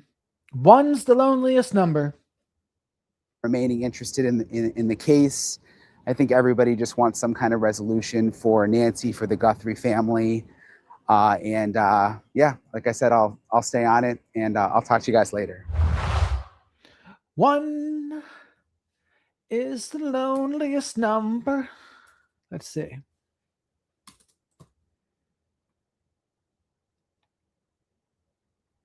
Hey everyone, welcome. I'm Ashley Banfield. This is Drop Dead Serious. Thank you so much for being here. And by the way, thank you for subscribing if you already have. If you haven't, boop, boop. That's the little button right there. It's free. Also, please remember to like this video here. Likes are free. Likes are for my spirit animal, Shadow the Night Owl. Corey Richan's mother poisoned Shadow the Night Owl with fentanyl, and likes help buy his Narcan to revive him. The other night, I think he died. But thankfully, Shadow the Night Owl becomes reincarnated. It finds a way, just like the dinosaurs in Jurassic Park found a way. Subscribe to the channel if you haven't already. Support Ashley Banfield's work as well. Support her, subscribe to her channel. She's a friend of the channel, just as Brian Etten is a fan of the channel. It's easy, it's painless, it's fun, and it does me a real solid. Thank you so much. Also, thank you for being a member if you already are. And if you already are, this Sunday, March 22nd, 6:30 p.m. Eastern Time, going to do a big Q&A, members only Q&A. If you want to be part of it, just hit that members button and join up. And you can be a part of it. You can ask me anything. We're going to do it from Vermont. Looking forward to it. Okay, I have something that I need to bring to you. I've been thinking about this for a month and a half, and I've been thinking about it a lot. Every time somebody asks me, is the Nancy Guthrie case going cold? I say, be patient. Just hold on. Don't forget, it took 47 days to arrest Brian Kohberger. Ashley Banfield's like, you need to be just a little patient, like Axl Rose would say. And I would say the difference is the sheath. The sheath was a good piece of DNA. And as far as this case goes, I don't think they have a piece of DNA. So even though they could use a little patience, I don't know. We're now at day 47. And that's why this day, day 47 in the Nancy Guthrie investigation, has been weighing on me. As it's been approaching, I have felt this sense of foreboding, because this is why I asked everyone to be patient. Day 47, it took 47 days to arrest Brian Kohberger.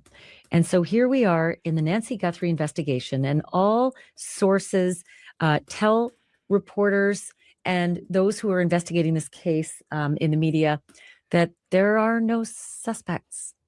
There are no leads that are really hot right now, according to sources.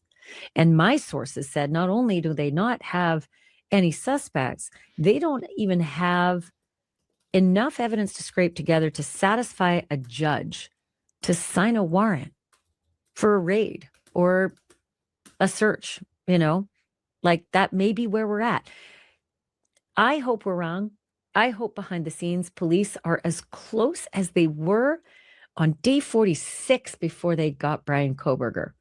Because I remember that day, day 46 was my birthday in Brian Kohberger. And I felt like that trail had gone cold only the next day to hear they got him. They got a guy.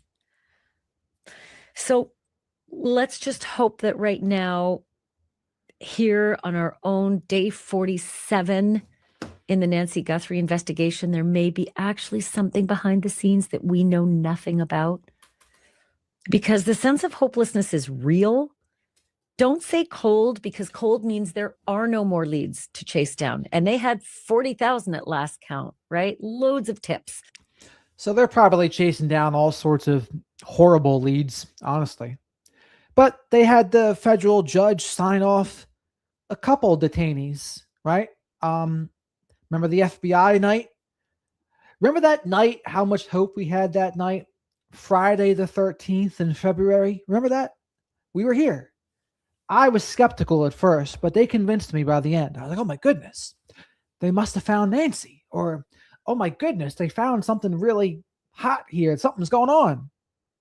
But at first I was like, nah, they're really just, the tone's not right. The energy's not right. They're not buzzing.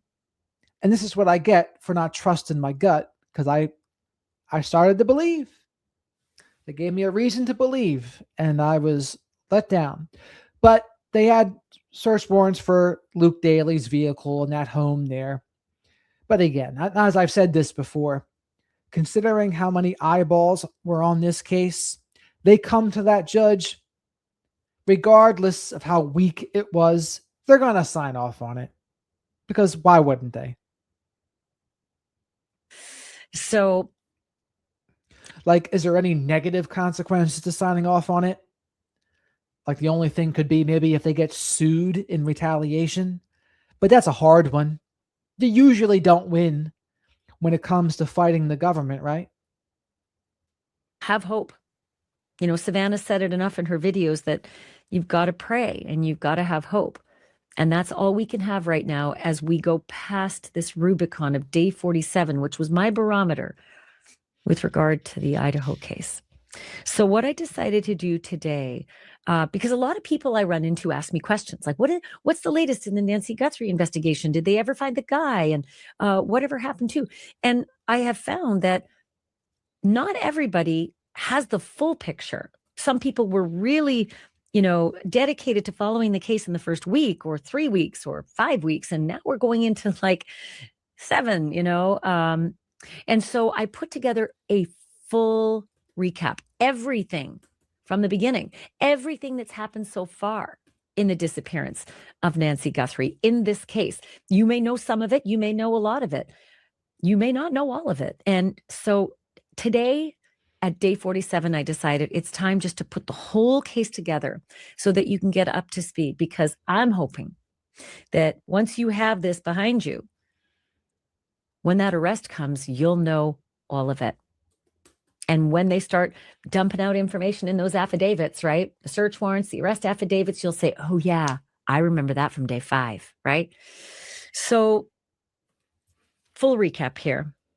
You probably remember this. Nancy Guthrie was 84 years old. And that's the kind of person in the business of true crime we call a vulnerable person, right? Nancy's the mom of the Today Show host, Savannah Guthrie, who's been off the air ever since this happened. This case now at day 47, we are about to enter week 8 after this weekend, right? We'll head into the 8th week of this case, which means the story's been unfolding for nearly 2 months. And the deeper it goes, the stranger it seemed to get.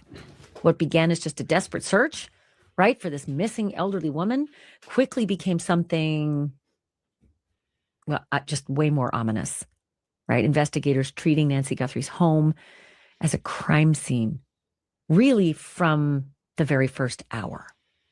Since then, we've seen alleged ransom demands.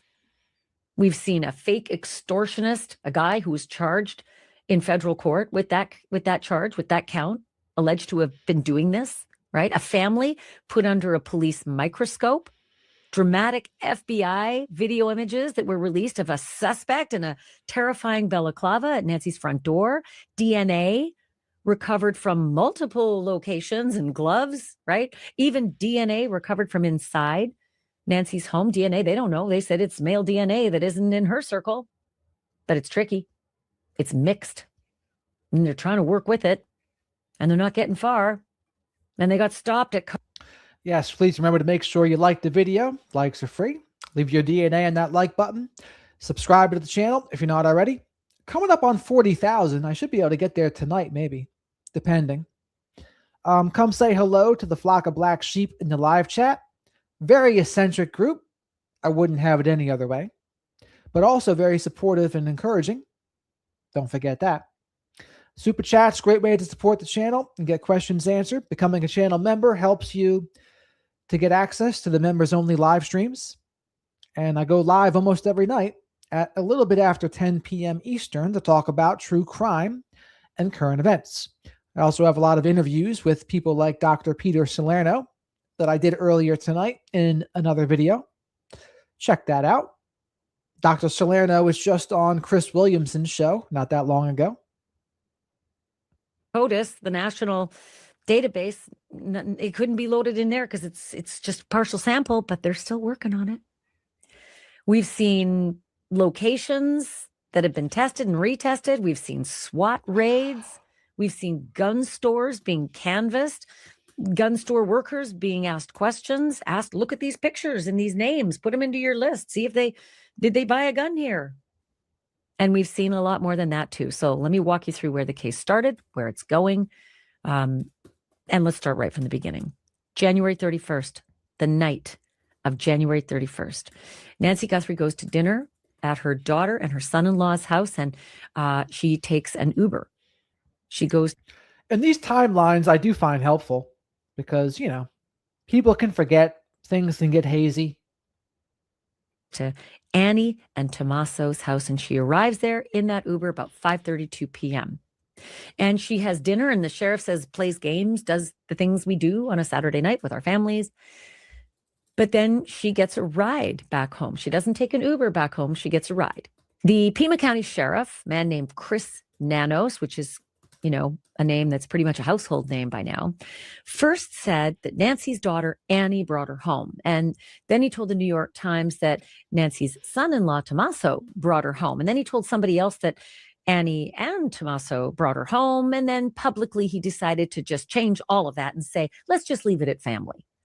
So family dropped Nancy back at her home. And at 9:48 p.m., he said that her garage door opened. And then at 9:50 p.m., 2 minutes later, that garage door closed. And the sheriff said, presumably at that point, Nancy Guthrie would be getting ready for bed and going off to sleep.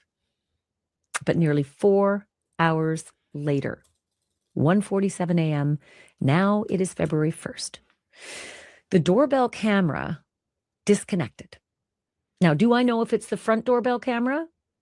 I don't know that. Do I even know that it's a doorbell camera? I don't.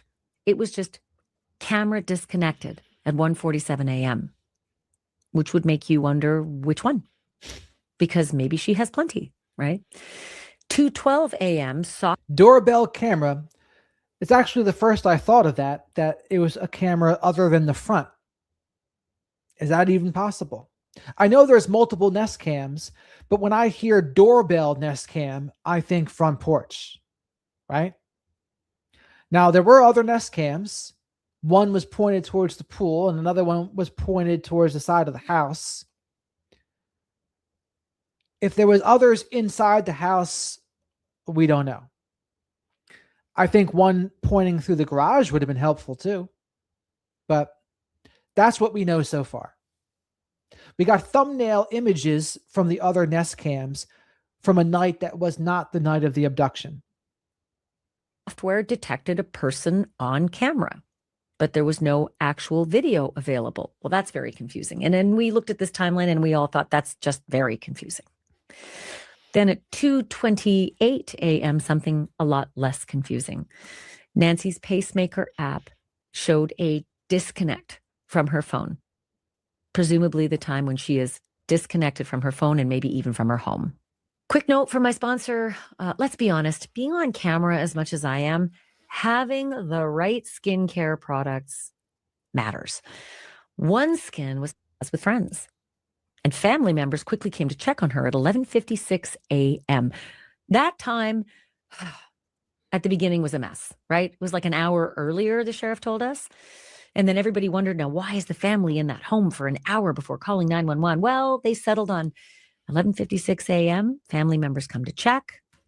And then 12:03 p.m., 7 minutes later, they call 911. So that makes a lot more sense. You get there, mom, where are you? You see things, you wonder, what the hell is this? I'll get to what they saw. They run outside. They wonder if she's in the backyard. Has she fallen? Is she out in the front street? Is she somewhere? And within 7 minutes, 911 help. So a police patrol arrives, 13 minutes later, 12 minutes later at 12:15 p.m. Okay. From the beginning, Law enforcement made very clear that they did not believe this was a case of an elderly woman just, wandering off. Nancy's purse was still inside the house. Nancy's wallet was still inside the house. Nancy's cell phone was still inside the house. Nancy's vehicle was still inside the garage. And the sheriff assured everybody that this was not a woman who didn't have her wits about her. They said she was as sharp as a tack, right? She was not somebody suffering from any kind of cognitive decline. And then he added something else, gave you the physical picture of Nancy Guthrie, and said that she wasn't in the best health. She could not walk more than about 50 yards on her own. And then he brought down the hammer and said she needed very important medications, and that without those medications, it could be fatal. 24 hours without those medications. So what we heard was there was multiple Nest cams. We don't know exactly the locations of them, though. We know the ones that they got the thumbnail images from were by the pool on the side, but the others, we don't know the exact location. And as far as we know, there's no video from them or even thumbnail images from them. I would love for there to be something, because that would be something big if there was something inside the house, right? That would capture the crime, for crying out loud. And it could be fatal for Nancy Guthrie. So now she is separated from her home, her medications, and the clock is ticking. So search and rescue efforts launched really hard and fast. First, there were like canines and helicopters and drones and ground crews, and there were deputies everywhere. But almost as quickly as the search effort started, that search came to a grinding halt on day 2. Day 2, the Monday after the Sunday disappearance. The sheriff said this was no longer primarily a search mission. He basically drew down on the search, said that part was kind of over, and instead called this a crime scene. He said that the air assets, the searchers, they would all step aside unless they were needed again. Made a lot of us look askance. We were thinking, what? It's been like 30 hours since the report to 911. Like, that's pretty quick to be calling off a search, right? Even if there's a crime scene, like there still might be something around the house or, out in the back in the desert brush or down the road, or I don't know, in some of those drainage culverts or washes as they call them in Arizona. But nope. Sheriff seemed to know something we didn't know. The decision has haunted this case ever since. A couple reasons why. First and foremost, the sheriff, I don't know, a week or two later would say, yeah, maybe that wasn't what I should have done. I'll fall on the sword on that one. My bad. My words, but effectively his message was, okay, maybe I made a mistake there. Releasing the crime scene, calling off that search, doing that all so early, maybe that's on me, right? But also it signaled that the investigators saw something inside that house that pushed them away from a rescue mindset and towards something a lot more sinister. They weren't telling us. And that's the thing. Sheriff Nanos did say, and someone did say, that they thought that they made this a homicide search too soon. But what they didn't talk about is what did they find inside the house that maybe made them believe that. Is there a lot more blood in the house? Is there other signs of a struggle? I mean, they just didn't tell us. And again, if they were to tell us, and again, I don't know if they would tell Savannah Guthrie, Annie and Tommaso, or Cameron Guthrie. I just don't know. But we don't know what happened because they didn't tell us. But they knew something. Curiously, at the same time, the sheriff also publicly stated that roughly 30 hours after Nancy disappeared, there was no immediate danger to the community. Nothing for any of the neighbors to be concerned about. That message is a hell of a cry from where the sheriff is today. 7+ weeks since this whole tragedy began. That really changed. I will get to that. Everything in line. The first major details about evidence in this case came out during the sheriff's second press conference on day 5. And Sheriff Nanos confirmed that blood droplets that we had seen outside of Nancy's front entrance, and we'd only seen them because Brian Enton was able to walk up to the house because the sheriff released that scene on Monday and videotaped blood droplets at her front door. We didn't know whose blood, but the sheriff at that press conference on Thursday, day 5, confirmed that that was Nancy's blood. See that someone in the chat the other day was talking about that Amazon package, the blue and white thing to the right, but I have no idea. And yes, Sheriff Nanos also contradicted himself about, oh, this is fine. And then 40 days later, well, actually, this guy can strike again. It's like, what are you talking about, Sheriff Nanos? You're so all over the place. Brian Enton wasn't the only person who saw those blood droplets. Michael Ruiz from Fox Digital also spotted that blood trail right after the sheriff released the home as a crime scene. The sheriff would also eventually say other biological samples had been collected and were being processed. And sources told me on day 3, 2 days before that second press conference, day 3, Tuesday, that at this scene, the back door had been left wide open, that there were signs of forced entry. The sheriff would not publicly confirm that. And that same high level. So that's the thing right there, too. Signs of forced entry that the sheriff wouldn't confirm. So, Ashley, where did you hear it? Are you considering the back door being open signs of forced entry? Or is there something else? Something about a sliding glass door in the back? Law enforcement source told me that there were multiple Nest cameras that had been smashed, that there was blood found inside the home, and that police had turned their attention towards Nancy's son-in-law as a suspect. And that same source also told me on day 3 that police had towed the car belonging to that man's wife, Nancy's daughter, and that the car was, quote, in evidence. And that's the thing. Ashley's source, whoever it is, told us more about this case than Sheriff Nanos ever did. On day 5, the sheriff confirmed that the car had indeed been towed, adding that it had been processed under a warrant. And while he refused to confirm which door may have been used to gain entry to Nancy's home, he did confirm that investigators did not have the front doorbell camera, that it was, quote, not in their possession. And we would eventually learn that the camera was indeed a Nest cam, one among multiple Nest cams at Nancy's home. Also on day 5, the sheriff refused to rule anyone out in their. So yeah, there definitely were other Nest cams. I just don't know their exact locations. I think I might have heard they were inside the home, but the only ones I know of that they confirmed were the one by the pool and the one by the side of the house. But that doesn't mean inside the house doesn't exist. They definitely could. I just haven't heard a confirmed location yet.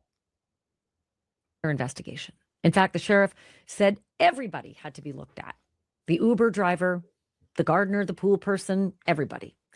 He emphasized that the family had been cooperative, but again, he stopped short of a sweeping, edict that everybody had been, or that anybody had been, swept off the table in those first days and, in fact, first weeks.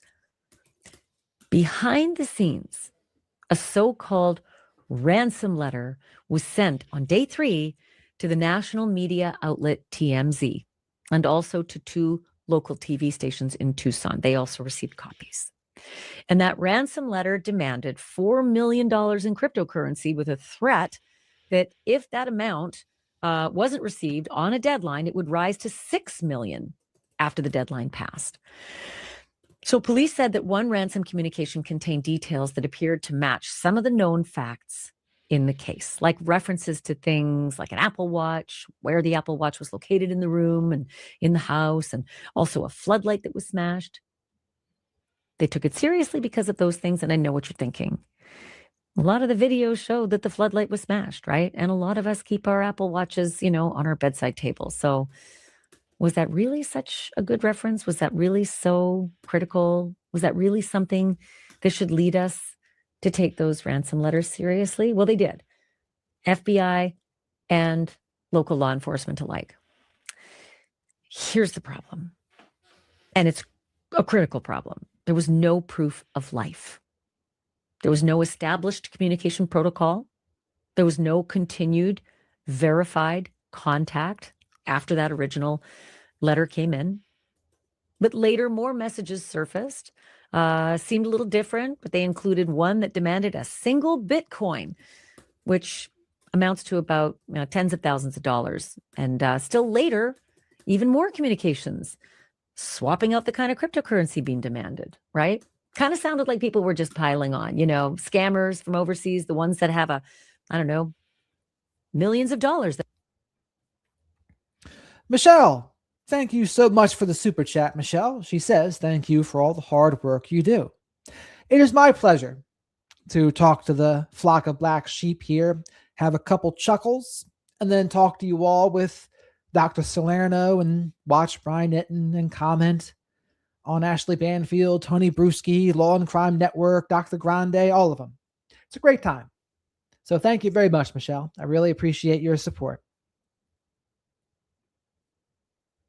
That a Nigerian prince wants to give you. We just need your bank account number. In the middle of all of that chaos, federal prosecutors made a big announcement. They charged a man in California, a guy named Derek Kalela, however you pronounce Derek's name. Derek's in a heap of trouble. They accused him of sending fake ransom communications to the Guthrie family and then trying to profit from their agony. This was one of the first concrete arrests connected to the case, but not because he had Nancy, because according to investigators, he was a fraud, just a fraud. That case is coming up. You wait. Hope they have cameras in that courtroom, but it's federal, so they won't. So we'll just have to get a sketch artist. If it ever gets to court, because this one I could really see being a settlement. Publicly, law enforcement never said that they believed those messages were authentic, even though in one of Savannah Guthrie's Instagram videos, she told the alleged ransom seeker that she would pay, but she wanted proof. And that proof never came. As the investigation continued, Nancy's security cameras, those quickly became the big... Tron, that is a good question. And he says, why did the blood stop up there? So a couple theories. Maybe they wrapped her in something that stopped it. Or maybe it just stopped bleeding, whatever it was. I think maybe either one of those, because the car wasn't there, right? So what other options could there be? Maybe they put a cloth over it, or if they were carrying her in a blanket or something, that collected some of it, or maybe it just stopped bleeding. I think those are the options. What else could it be? Biggest mysteries in this case. Early on, the language was all over the place. There were questions about whether the cameras had been removed or disconnected or smashed or tampered with or taken, right? Sheriff said the cameras were, quote, removed, said the timeline reflected they were disconnected, but that over time, investigators would try to recover whatever residual imagery they could from those systems, given that Nancy did not have a subscription to a service that would save her Nest Cam videos. And then later, he came out to say, can't do it. We went to the providers. They can't do it. So sadly, there'll be nothing. We won't get any video. Well, watch this space. In a moment, you'll find out why that was wrong and why we got what we got. By Feb 5, law enforcement was openly acknowledging that investigators were digging into a series of digital trails. They were looking at social media, bank activity, phone activity. They were canvassing for surveillance footage all over the place, like going out 2 miles. FBI agents visited a Chevron and a Circle K, those establishments located between Nancy's home and her daughter Annie's home. But that same day, the sheriff said no suspect had been identified, that no one had been ruled out, and that the family remained cooperative. And still, late at night, investigators went in to Nancy Guthrie's daughter's home, Annie and Tommaso's home. And as reporters were outside wondering what in the dickens they were doing in there in the dark, they saw flash bulbs going off, photographs being taken for 3 hours. They saw packages being taken out of the home and put into a law enforcement vehicle. mail being taken out of the daughter's mailbox, put into an envelope, taken away. Lots of suspicion. Neighbors of Annie and Tommaso being canvassed. Searches going on around the neighborhood of Annie and Tommaso's home. Reporters were getting very, very curious. Then came one of the biggest bombshells in the entire case. On February 10th, that's 10 days after Nancy vanished, the director of the FBI, Kash Patel, released some absolutely terrifying images from Nancy Guthrie's Nest doorbell cam. I remember a friend of mine sending me the video and the image and saying, "Oh my God, Fargo." If you've seen the movie Fargo, you'll know what I mean. The terrifying image of the man with the 3-hole balaclava coming to kidnap someone's wife, right? It just looked like that. It felt so frightening. It showed the suspect, this intruder, right, fumbling outside of the front of Nancy's home. He appeared to be a man about 5'9", 5'10", average build, wearing dark clothing, including this frightening 3-hole balaclava covering his face. In several of the images, he could be seen carrying what was later identified as a black 25-liter Ozark Trail hiker backpack. Those are sold by Walmart. Several images also appeared to show that he had a firearm, crudely affixed in a holster right in the front, in a strange place where most people don't holster a gun. But in another image, something very curious appeared. What looked like the same person, but appearing without the backpack and without the gun and holster. And that immediately raised a lot of questions online about the sequence of the images and the timing and whether or not those images were even from the same date, right? Investigators later reached out to and worked with Walmart and other retailers. Obviously, they were trying to isolate who may have bought that Ozark Trail hiker backpack. But by early March, the sheriff was saying even the backpack may not have been purchased at Walmart. Maybe it was secondhand. Maybe just not a direct purchase from the store itself, right? Really deflating because it just seemed like such a good lead. We have found so many people based on purchases and cameras on the, the checkout lines. Didn't look like that was going to happen here. And on the very same day that those haunting videos of the suspect were released, investigators also raided a family, their car, their home in Rio Rico, about an hour south of Tucson. A man there was detained and questioned. His home was tossed and searched. Parents taken out, everybody taken out. And the operation was like massive. It was huge attention. We were all following it live, right? But he was later released. And the sheriff described him as a delivery person whose digital footprint had placed him, quote, in the area of Nancy's home. The sheriff also said more than one issue had led investigators to that man. And he fit the bill, right? He was about the same height, build, had the goatee that you could kind of see under the balaclava. But it would not be long before the sheriff said he was satisfied with this man's alibi. So no arrest. More importantly, no Nancy. But then just 2 days later, Feb 12, activity intensifies again. FBI agents are back at Nancy Guthrie's house overnight, right? And then in the morning, a white tent goes up over the front entrance at her front door. And, reporters can zero in and they can see guys carrying high-resolution camera equipment and a forensic height board. All that is going into the white tent. And this is also the time that Michael Ruiz of Fox Digital reports that when he had been on Nancy's front entrance videotaping, like Brian Enton had done, he witnessed small glass fragments on the ground at Nancy's front entrance just below where the doorbell cam had been. So did this support the information that my source told me that cameras had been smashed? Good question. Sheriff still won't confirm it. Eventually, that white tent came down a couple of hours. And those investigators disappeared, but there was something missing. The bracket on the front door that had once held that Nest cam, right? The Nest cam was gone, but the bracket had still been up there. And now suddenly it was gone too. So presumably taken by those investigators who were under the white tent. But weeks after Nancy had vanished, why now did they decide to take that bracket? Why didn't that go the first day? If the homicide investigators were there and they saw blood at the front door, why didn't you process a lot more at that front door? And you saw that that Nest camera was gone, glass fragments below. Maybe it was smashed off, but what the hell? Why wouldn't you take the bracket? And for the love of God, why wouldn't you take the half moon welcome mat? It's still there, to my best of my knowledge.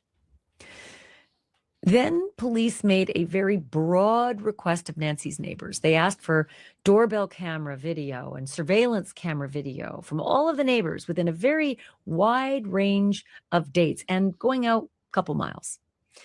First, they asked for anything that could be seen on a doorbell camera on January 11th and anything that you may have witnessed with your own eyes. Anything weird January 11th? And we were all trying to figure out why January 11th. Get to that in a minute. Then police began to broaden their request of the neighbors, and they asked for all of their video and anything that might have been weird that they might see on their videos between January the 1st all the way through February the 2nd, like a whole month. And then they began to revisit all the neighbors' homes and ask more questions, looking beyond just the hours of the abduction itself. And then came the gloves. The story of the gloves, that one took days out of our lives. A pair of gloves was found roughly 2 miles from Nancy's home, side of the road. And this became one of the most important pieces of evidence in the case, it seemed at the time. And soon, investigators developed an unknown male DNA profile from those gloves. Why did we care about those gloves on the side of the road? Well, for one, they resembled the pair of gloves that was seen on the suspect in the doorbell footage. So that profile was put into CODIS. That's the National DNA Database that basically looks at all offenders whose DNA profiles have been uploaded so that anytime they commit a crime in the future, we can find them if we have their DNA. But on this case, sadly, there was no match. So whoever had been wearing those gloves and inserting his DNA into the fingers, etc., he wasn't the criminal. He wasn't a criminal according to CODIS, and he certainly wasn't the criminal that they were looking for at the Nancy Guthrie home. And how did they know about the Nancy Guthrie home and a criminal in there? Because they had actually found unknown male DNA inside that home as well. And the gloves didn't match that either. So there were other reports, right, that had come in that a pair of gloves had been found inside Nancy Guthrie's house. And oh my God, that was kind of earth-shattering, but it was wrong, unfortunately. And Sheriff Nanos later had to clarify that that report was just wrong. There were no gloves found inside Nancy's home. As for the DNA found inside the house, well, that was a little bit more tricky. It was male DNA that did not match with anyone inside Nancy's close circle. And that would have to be tested. So off it went to a Florida lab. And the Florida lab would take some time and determine that this is a mix. It's not really easy. It's kind of a partial profile, so it can't be sent to CODIS. CODIS only takes a full profile. And so here's what I'm thinking. As we speak right now, they're still working on that partial profile. And perhaps they're working through the potential for genetic genealogy, investigative genetic genealogy to find somebody out there, right? In the Kohberger case, because here we are, day 47, the day they arrested Brian Kohberger, they had a really shitty little profile from the snap on the K-bar knife sheath that was left behind at the crime scene. And they took that crappy little profile and they were able to build it out, right? CODIS wasn't any help. First of all, he wasn't a criminal, and well, that we know of. And second of all, it was too small. It was like a really, really imperfect profile. But the Othram lab down in Texas was able to build that profile out, and investigative genetic genealogy led to Brian Kohberger in 47 days. This is what I think might be going on now. Yeah, we're at 47 days. Patience is a virtue, I hope, in this case. The sheriff also said more than a dozen different gloves had been found in the area just surrounding Nancy's home, but that many of them likely belonged to searchers, which made a lot of people crazy because why would searchers be dropping their effing gloves? All right, just complicates the matters for people later on who go out searching, because there's been search after search with pauses and, reignitions and all the rest. So very frustrating that the whole glove story in the Nancy Guthrie case, and it occupied several weeks of our attention, but ultimately it really just didn't lead anywhere. And then on Feb 13, blockbuster. Late at night, the case erupted. Again, a major SWAT-style operation number 2, right? This time it was a home that was located at Orange Grove and First Avenue. Home was raided. This wasn't far from Nancy's home, right? As the crow flies, I think like about a mile or so. But multiple people were detained, including a mom in the home, and then her son, who was actually out driving a silver Range Rover to the nearby Culver's restaurant, where they grabbed him in the parking lot and cuffed him and questioned him in that parking lot. He was the target. A law enforcement told me that police had actually been surveilling him from the air, from a plane, for quite some time before the raid, but that at the moment he left his mom's home to go for food, they thought, perfect time, move in. And move in they did. Like, holy frioles, this thing was massive. There were dozens and dozens of SWAT cars and the bomb squad and like trucks and vehicles from the FBI and from the sheriff's department. Dozens and dozens of these vehicles. The entire neighborhood was shut down. People couldn't get into their homes or out. I think most people who were covering the story really believed this must be it. I mean, the amount of firepower they brought in really looked like they had something very dangerous and very, very real. And then they've got this guy in cuffs. They've got his silver Range Rover that he was driving, right? And they're photographing the Range Rover while he's in cuffs in another vehicle. And they're searching his mother's home, and they pulled her out to the neighbor's home.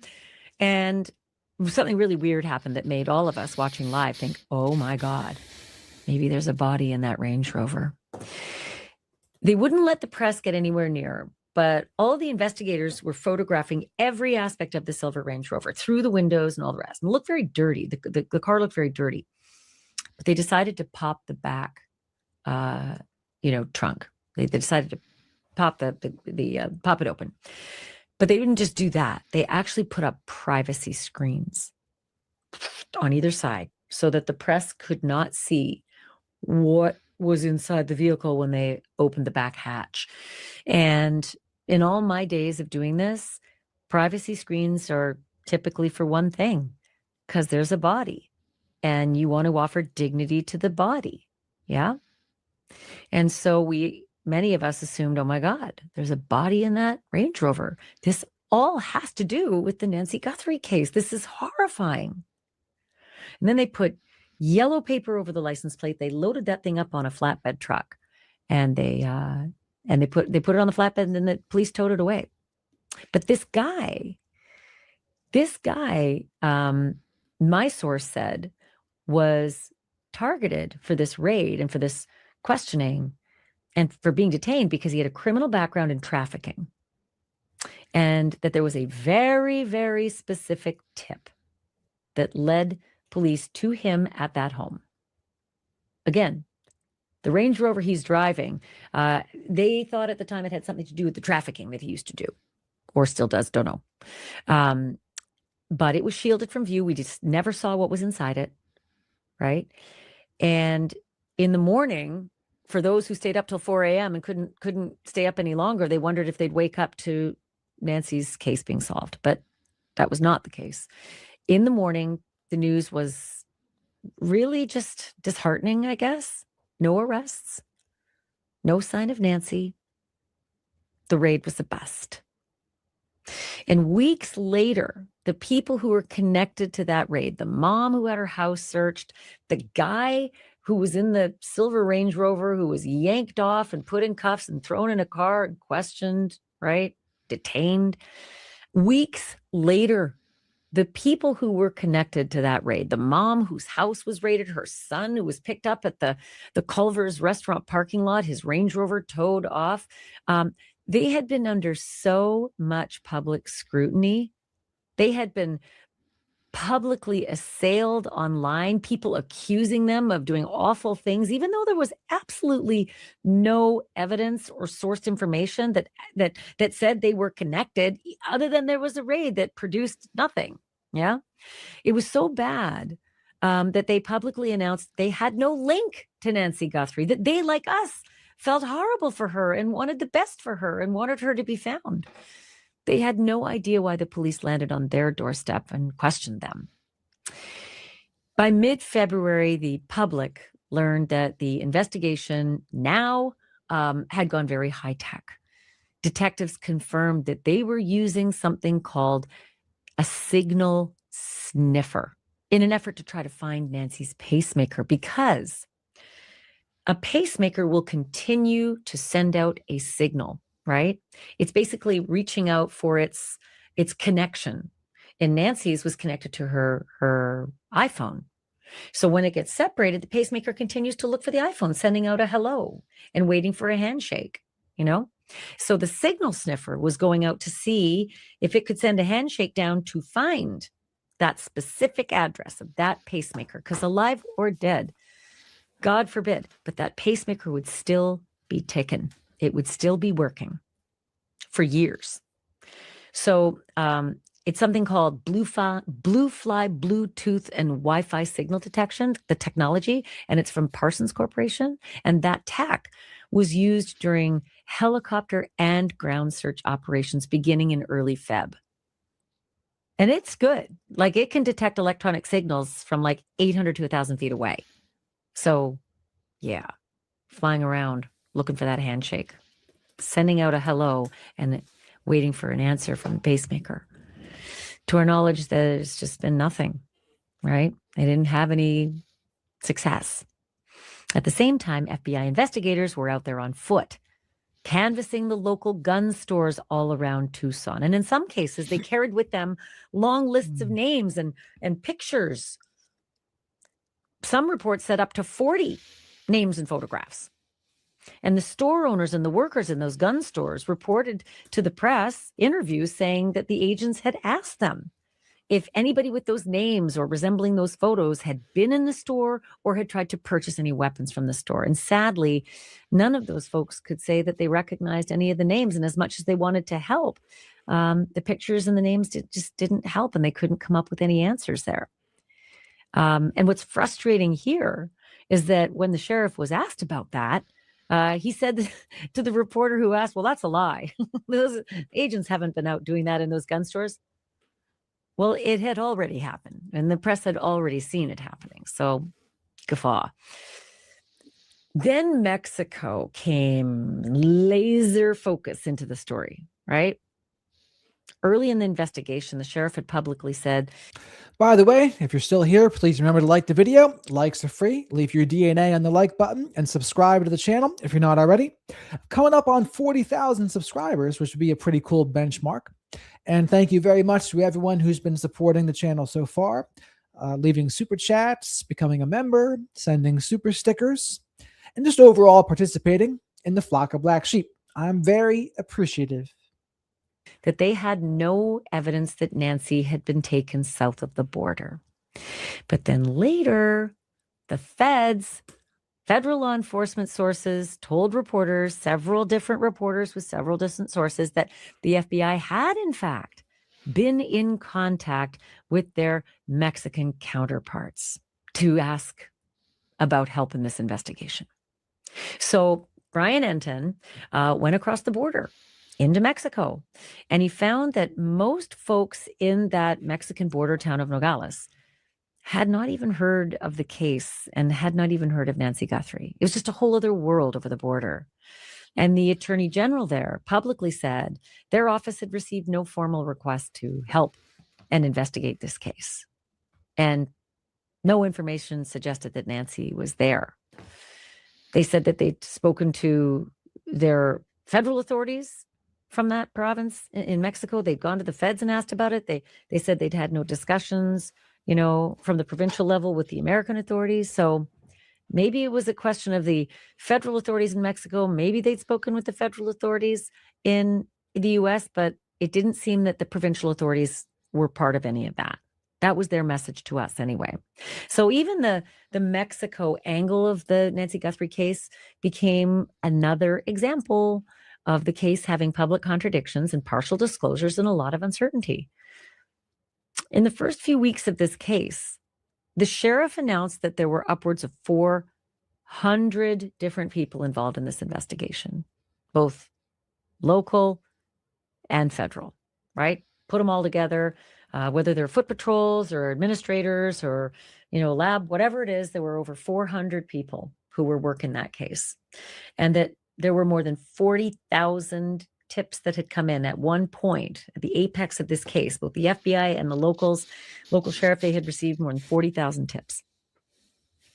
But as the case moved into late February and early March, that posture changed and the numbers really fell away fast. The resources were refocused into a smaller but dedicated task force. We're told that was made up of about 5 Pima County homicide detectives and then a smattering of FBI agents, and that this task force would be working out of the FBI office in Tucson. But before that, we'd heard that the majority of the FBI presence in Tucson had already, withdrawn back to the headquarters in Phoenix, but that there would be a presence, a footprint in Tucson. So that's what we're left to believe, that this footprint, I don't know how many people that is, tag teamed up with the 5 or so homicide investigators. And so that leaves us to think that maybe there's a dozen or so in this task force working out of the FBI office in Tucson. It's a far cry from 400, right? Patrol presence remained in the neighborhood of Nancy Guthrie's home, but this was very clearly a brand new phase of this investigation. And these things happen, right? Like in my line of work, I watch this all the time. There's a flurry of activity, and the natural progression of that is that it begins to atrophy. It has to. There's other crimes to solve. So there's been 40,000 tips that went to nowhere, which is true. They probably had to sift through a lot of nonsense. I was also having a mini debate with someone, which is why I was being quiet. Someone was saying narcissism's so rare, and it's really just women calling men narcissists because they have respect and boundaries and they don't tolerate women's BS or their feminist nonsense. And I was just like, dude, that's not why people are being called narcissists. And then he gave me some laughing emojis and some antagonism and said, that's 0.5 to 1%. It's so rare. It's like people go off on the so rare thing all the time. It's like, what are you trying to do with this? Trying to make it seem like it's ridiculous to even talk about or something? Is that what you're doing? Because let's face it, if it's 1% even, that's millions of people in America. But there's probably way more. So I just don't have much patience for people saying it's so rare. And then someone else even agreed with them. So, Jared, you're just being defensive. And when you're defensive, you're not being open-minded to learning new things. Just because you have a channel doesn't mean you're an expert. I'm like, oh my God. I've never called myself an expert. I'm not a licensed professional. I use my experience and what I've learned, right? But for someone to say people are just being called a narcissist because they have boundaries and responsibilities is absurd. And then to go on about how rare it is just adds no value. So I have no time for that. I mean, that's the aside. That has nothing to do with Nancy Guthrie. The resources are needed elsewhere too. And so eventually things shrink. And that seems to be what's happened in this case. And then the sheriff did something that would alter the way the media would and could even cover this case. The sheriff forced an egregious... I mean, it's on my post on the community forum from today. To me, a narcissist being hypersensitive to criticism and perceived criticism is not because they are full of guilt and shame. If you look at the comments of that post, what I just said to you all is in there. parking restriction for hundreds of yards around Nancy's home, went out for many blocks all the way around Nancy's home, prohibiting anyone from parking for hundreds of yards. Now, you might not think that means much, but let's not forget this is the desert. I think one temperature that I clocked in the middle of all this was 87 degrees in the dry, hot, dusty streets all around Nancy's desert home. And what this effectively meant was that any media crews could no longer have their transmission equipment or their trucks or their power sources, near them as they did their work. They could not have their vehicles to seek shelter from the blazing hot desert sun. They couldn't charge their phones or their equipment with their vehicles. They couldn't have adequate food or water without hiking in heavy loads of supplies and hiking in a tent and setting it up just to sit under it all day in that heat. That makes it very, very hard to do that job. And almost overnight, hundreds of members of the media vanished, just disappeared. So thanks, Sheriff. Way to go. What a way to keep the story alive and get those tips, continuing to come in. We're only a handful of dedicated reporters in this case and journalists and streamers who decided that they were dedicated enough to finding Nancy Guthrie that they would remain in that shit situation. Hot, hellish situation with no Wi-Fi and no support, right? Brian Enton stayed. Michael Ruiz of Fox Digital stayed. A live streamer named JLR stayed. But pretty much everybody else vamoosed, right? And around the same time, Nancy Guthrie's family emerged.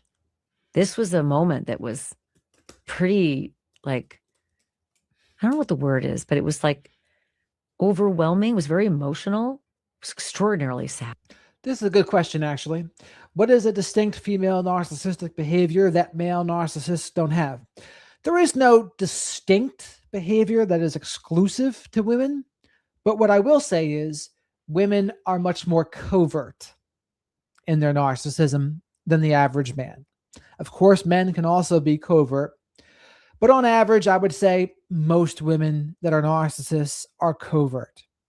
If I had to guess, I would say 75% of them are covert versus maybe 25% grandiose. With men, it's probably closer to 50-50. But that was a good question, Tron. Thank you.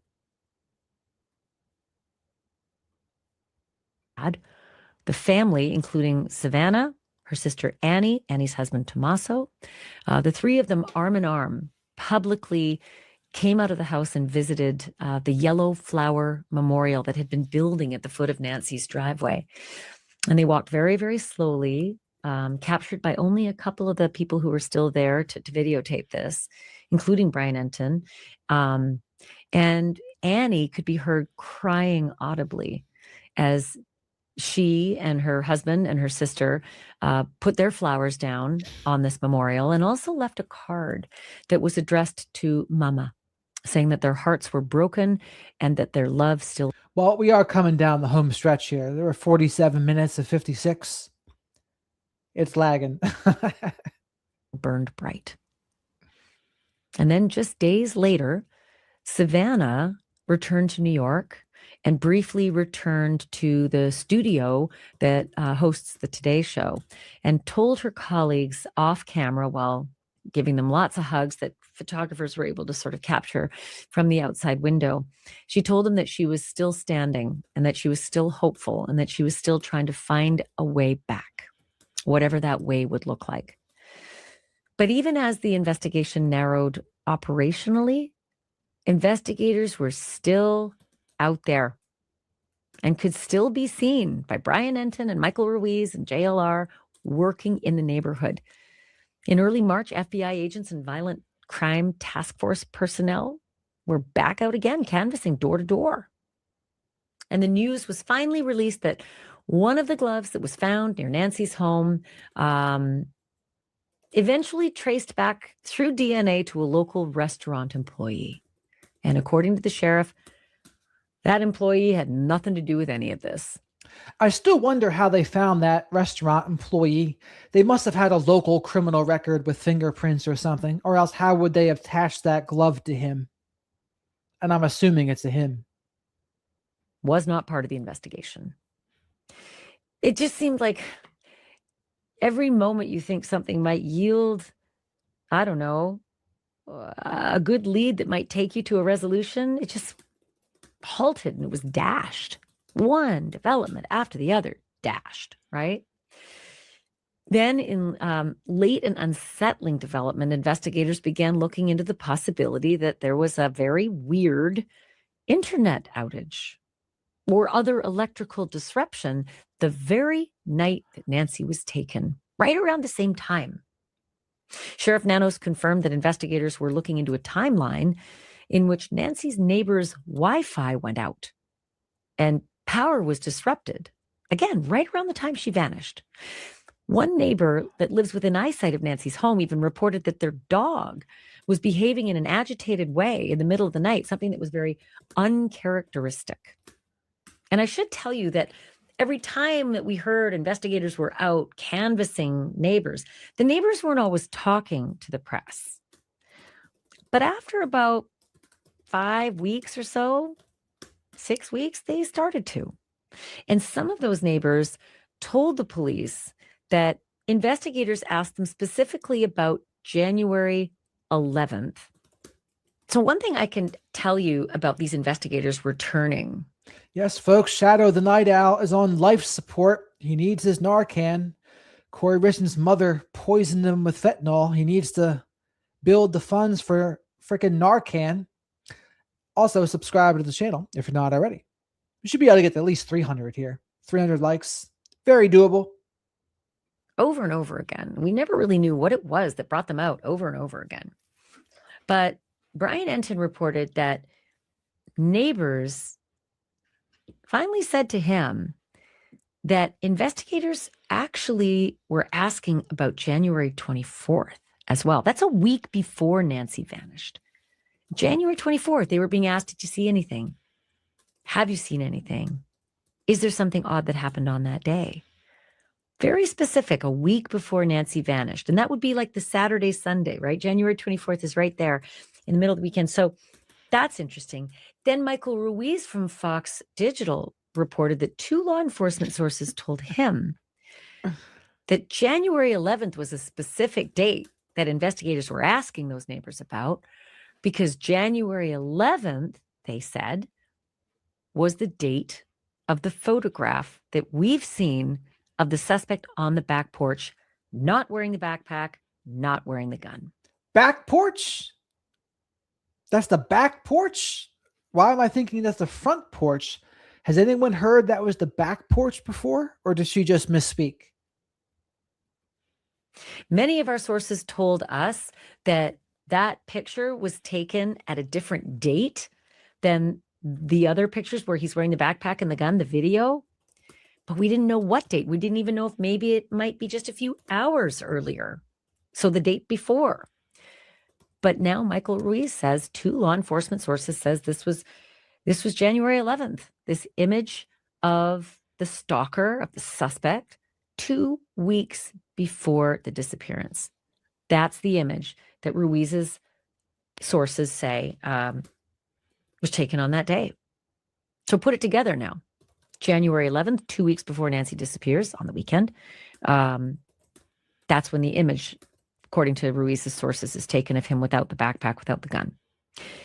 January 24th, 1 week later, and now 1 week away from the abduction, again on the weekend, investigators are out canvassing the neighborhood and asking about January 24th. Did you see anything weird on January 24th?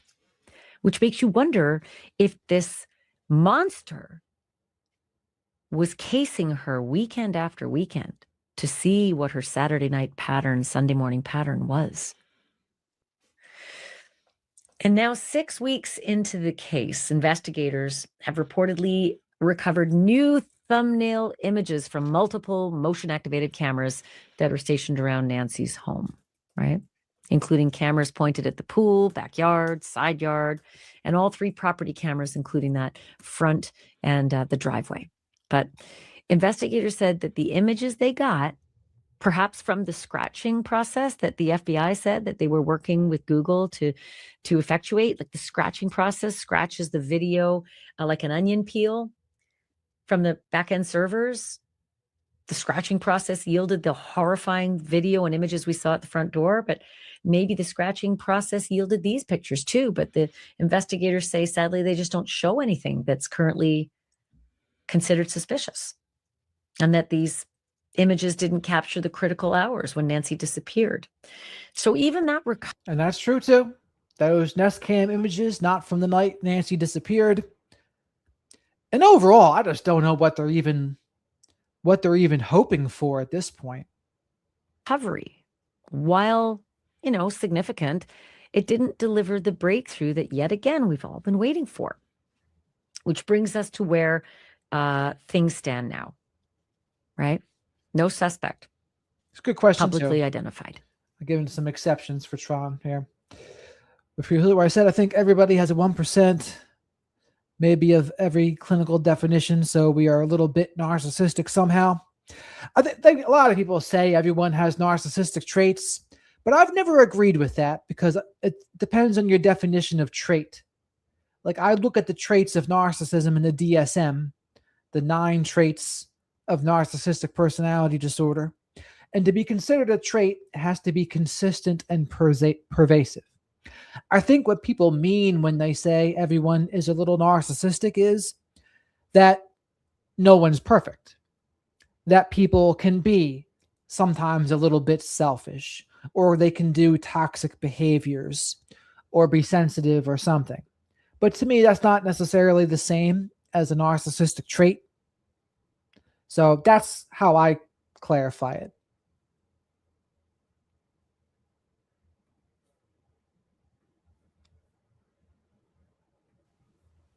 No suspect vehicle publicly identified. No confirmed proof of life publicly released. No CODIS match publicly announced.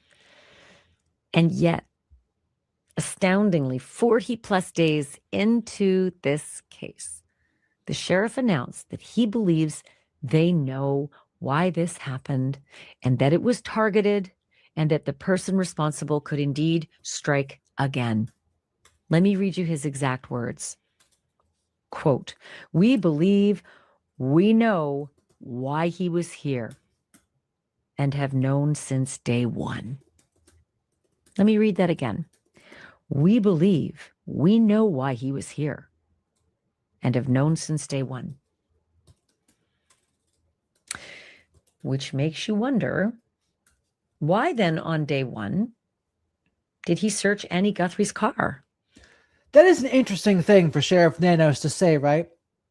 We've known since day one what they were doing.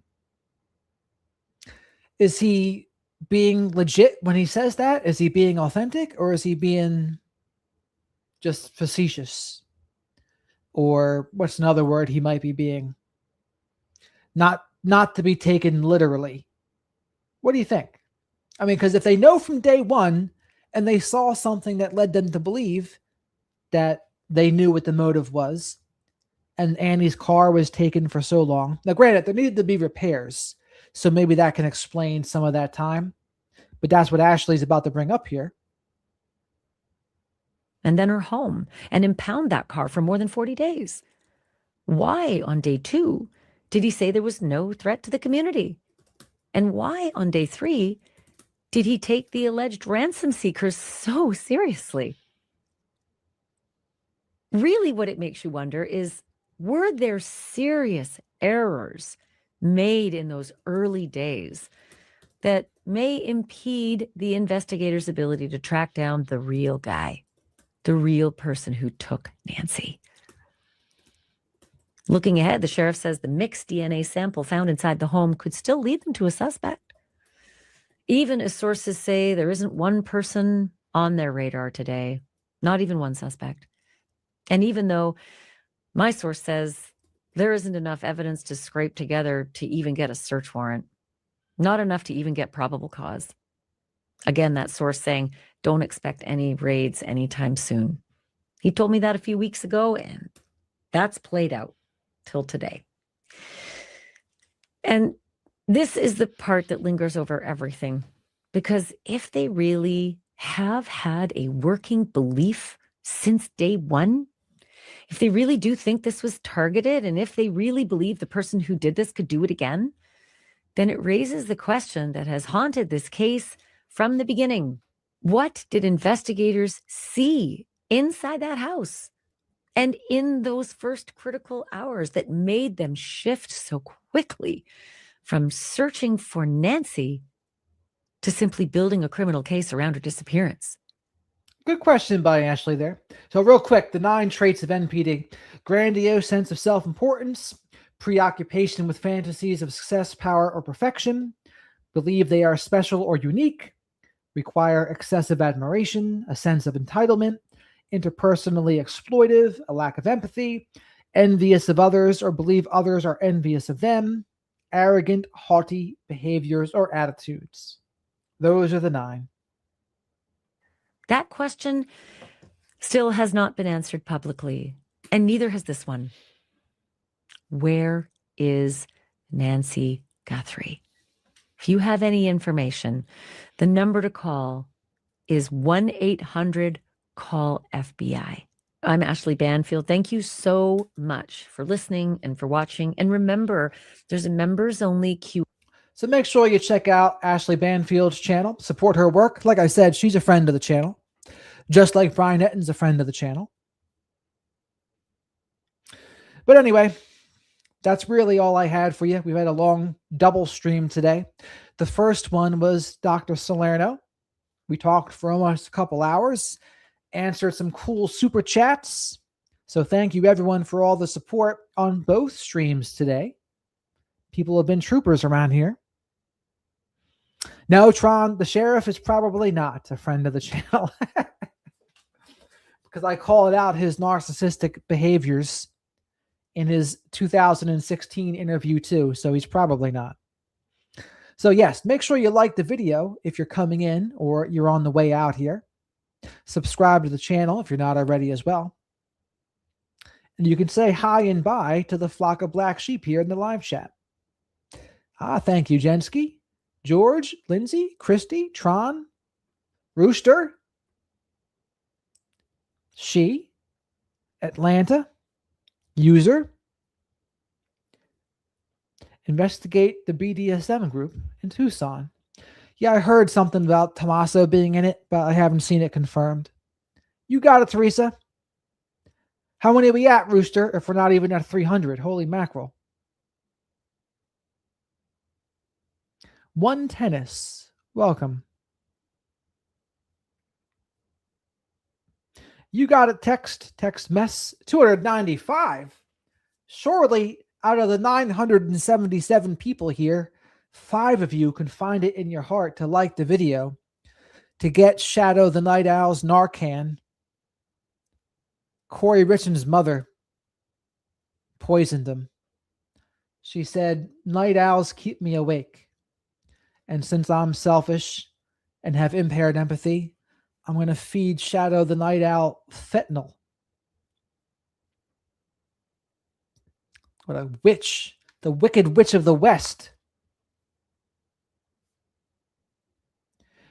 Now, you're probably not wrong, Rooster. You're probably very correct. What did Atlanta say? She said something about.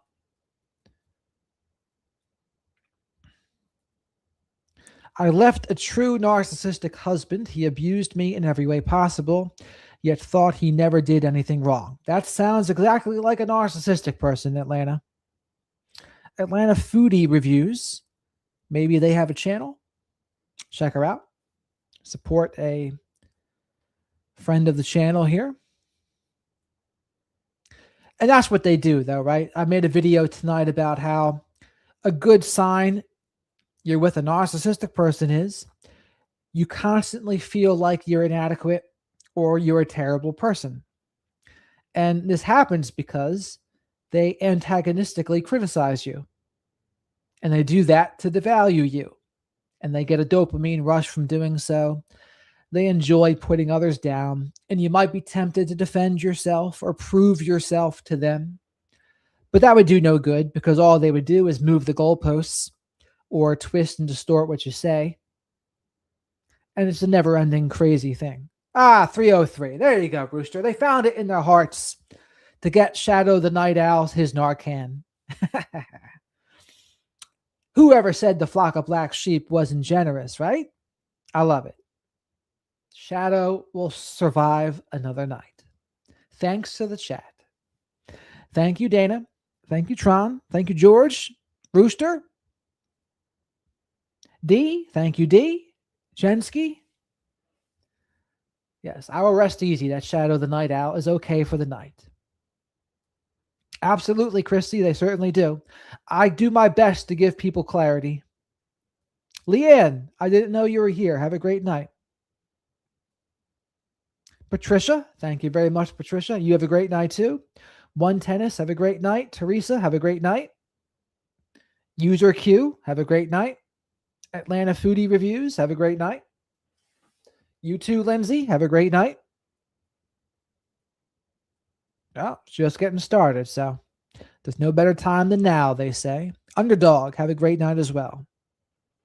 Yes, they will not. They'll move the goalposts. They won't admit a thing. People try to get them to validate your perception of reality, and it just doesn't work. The Black Sheep, the best name in the chat for the chat's sake. The flock of black sheep. Yes, see you all tomorrow. Over and out.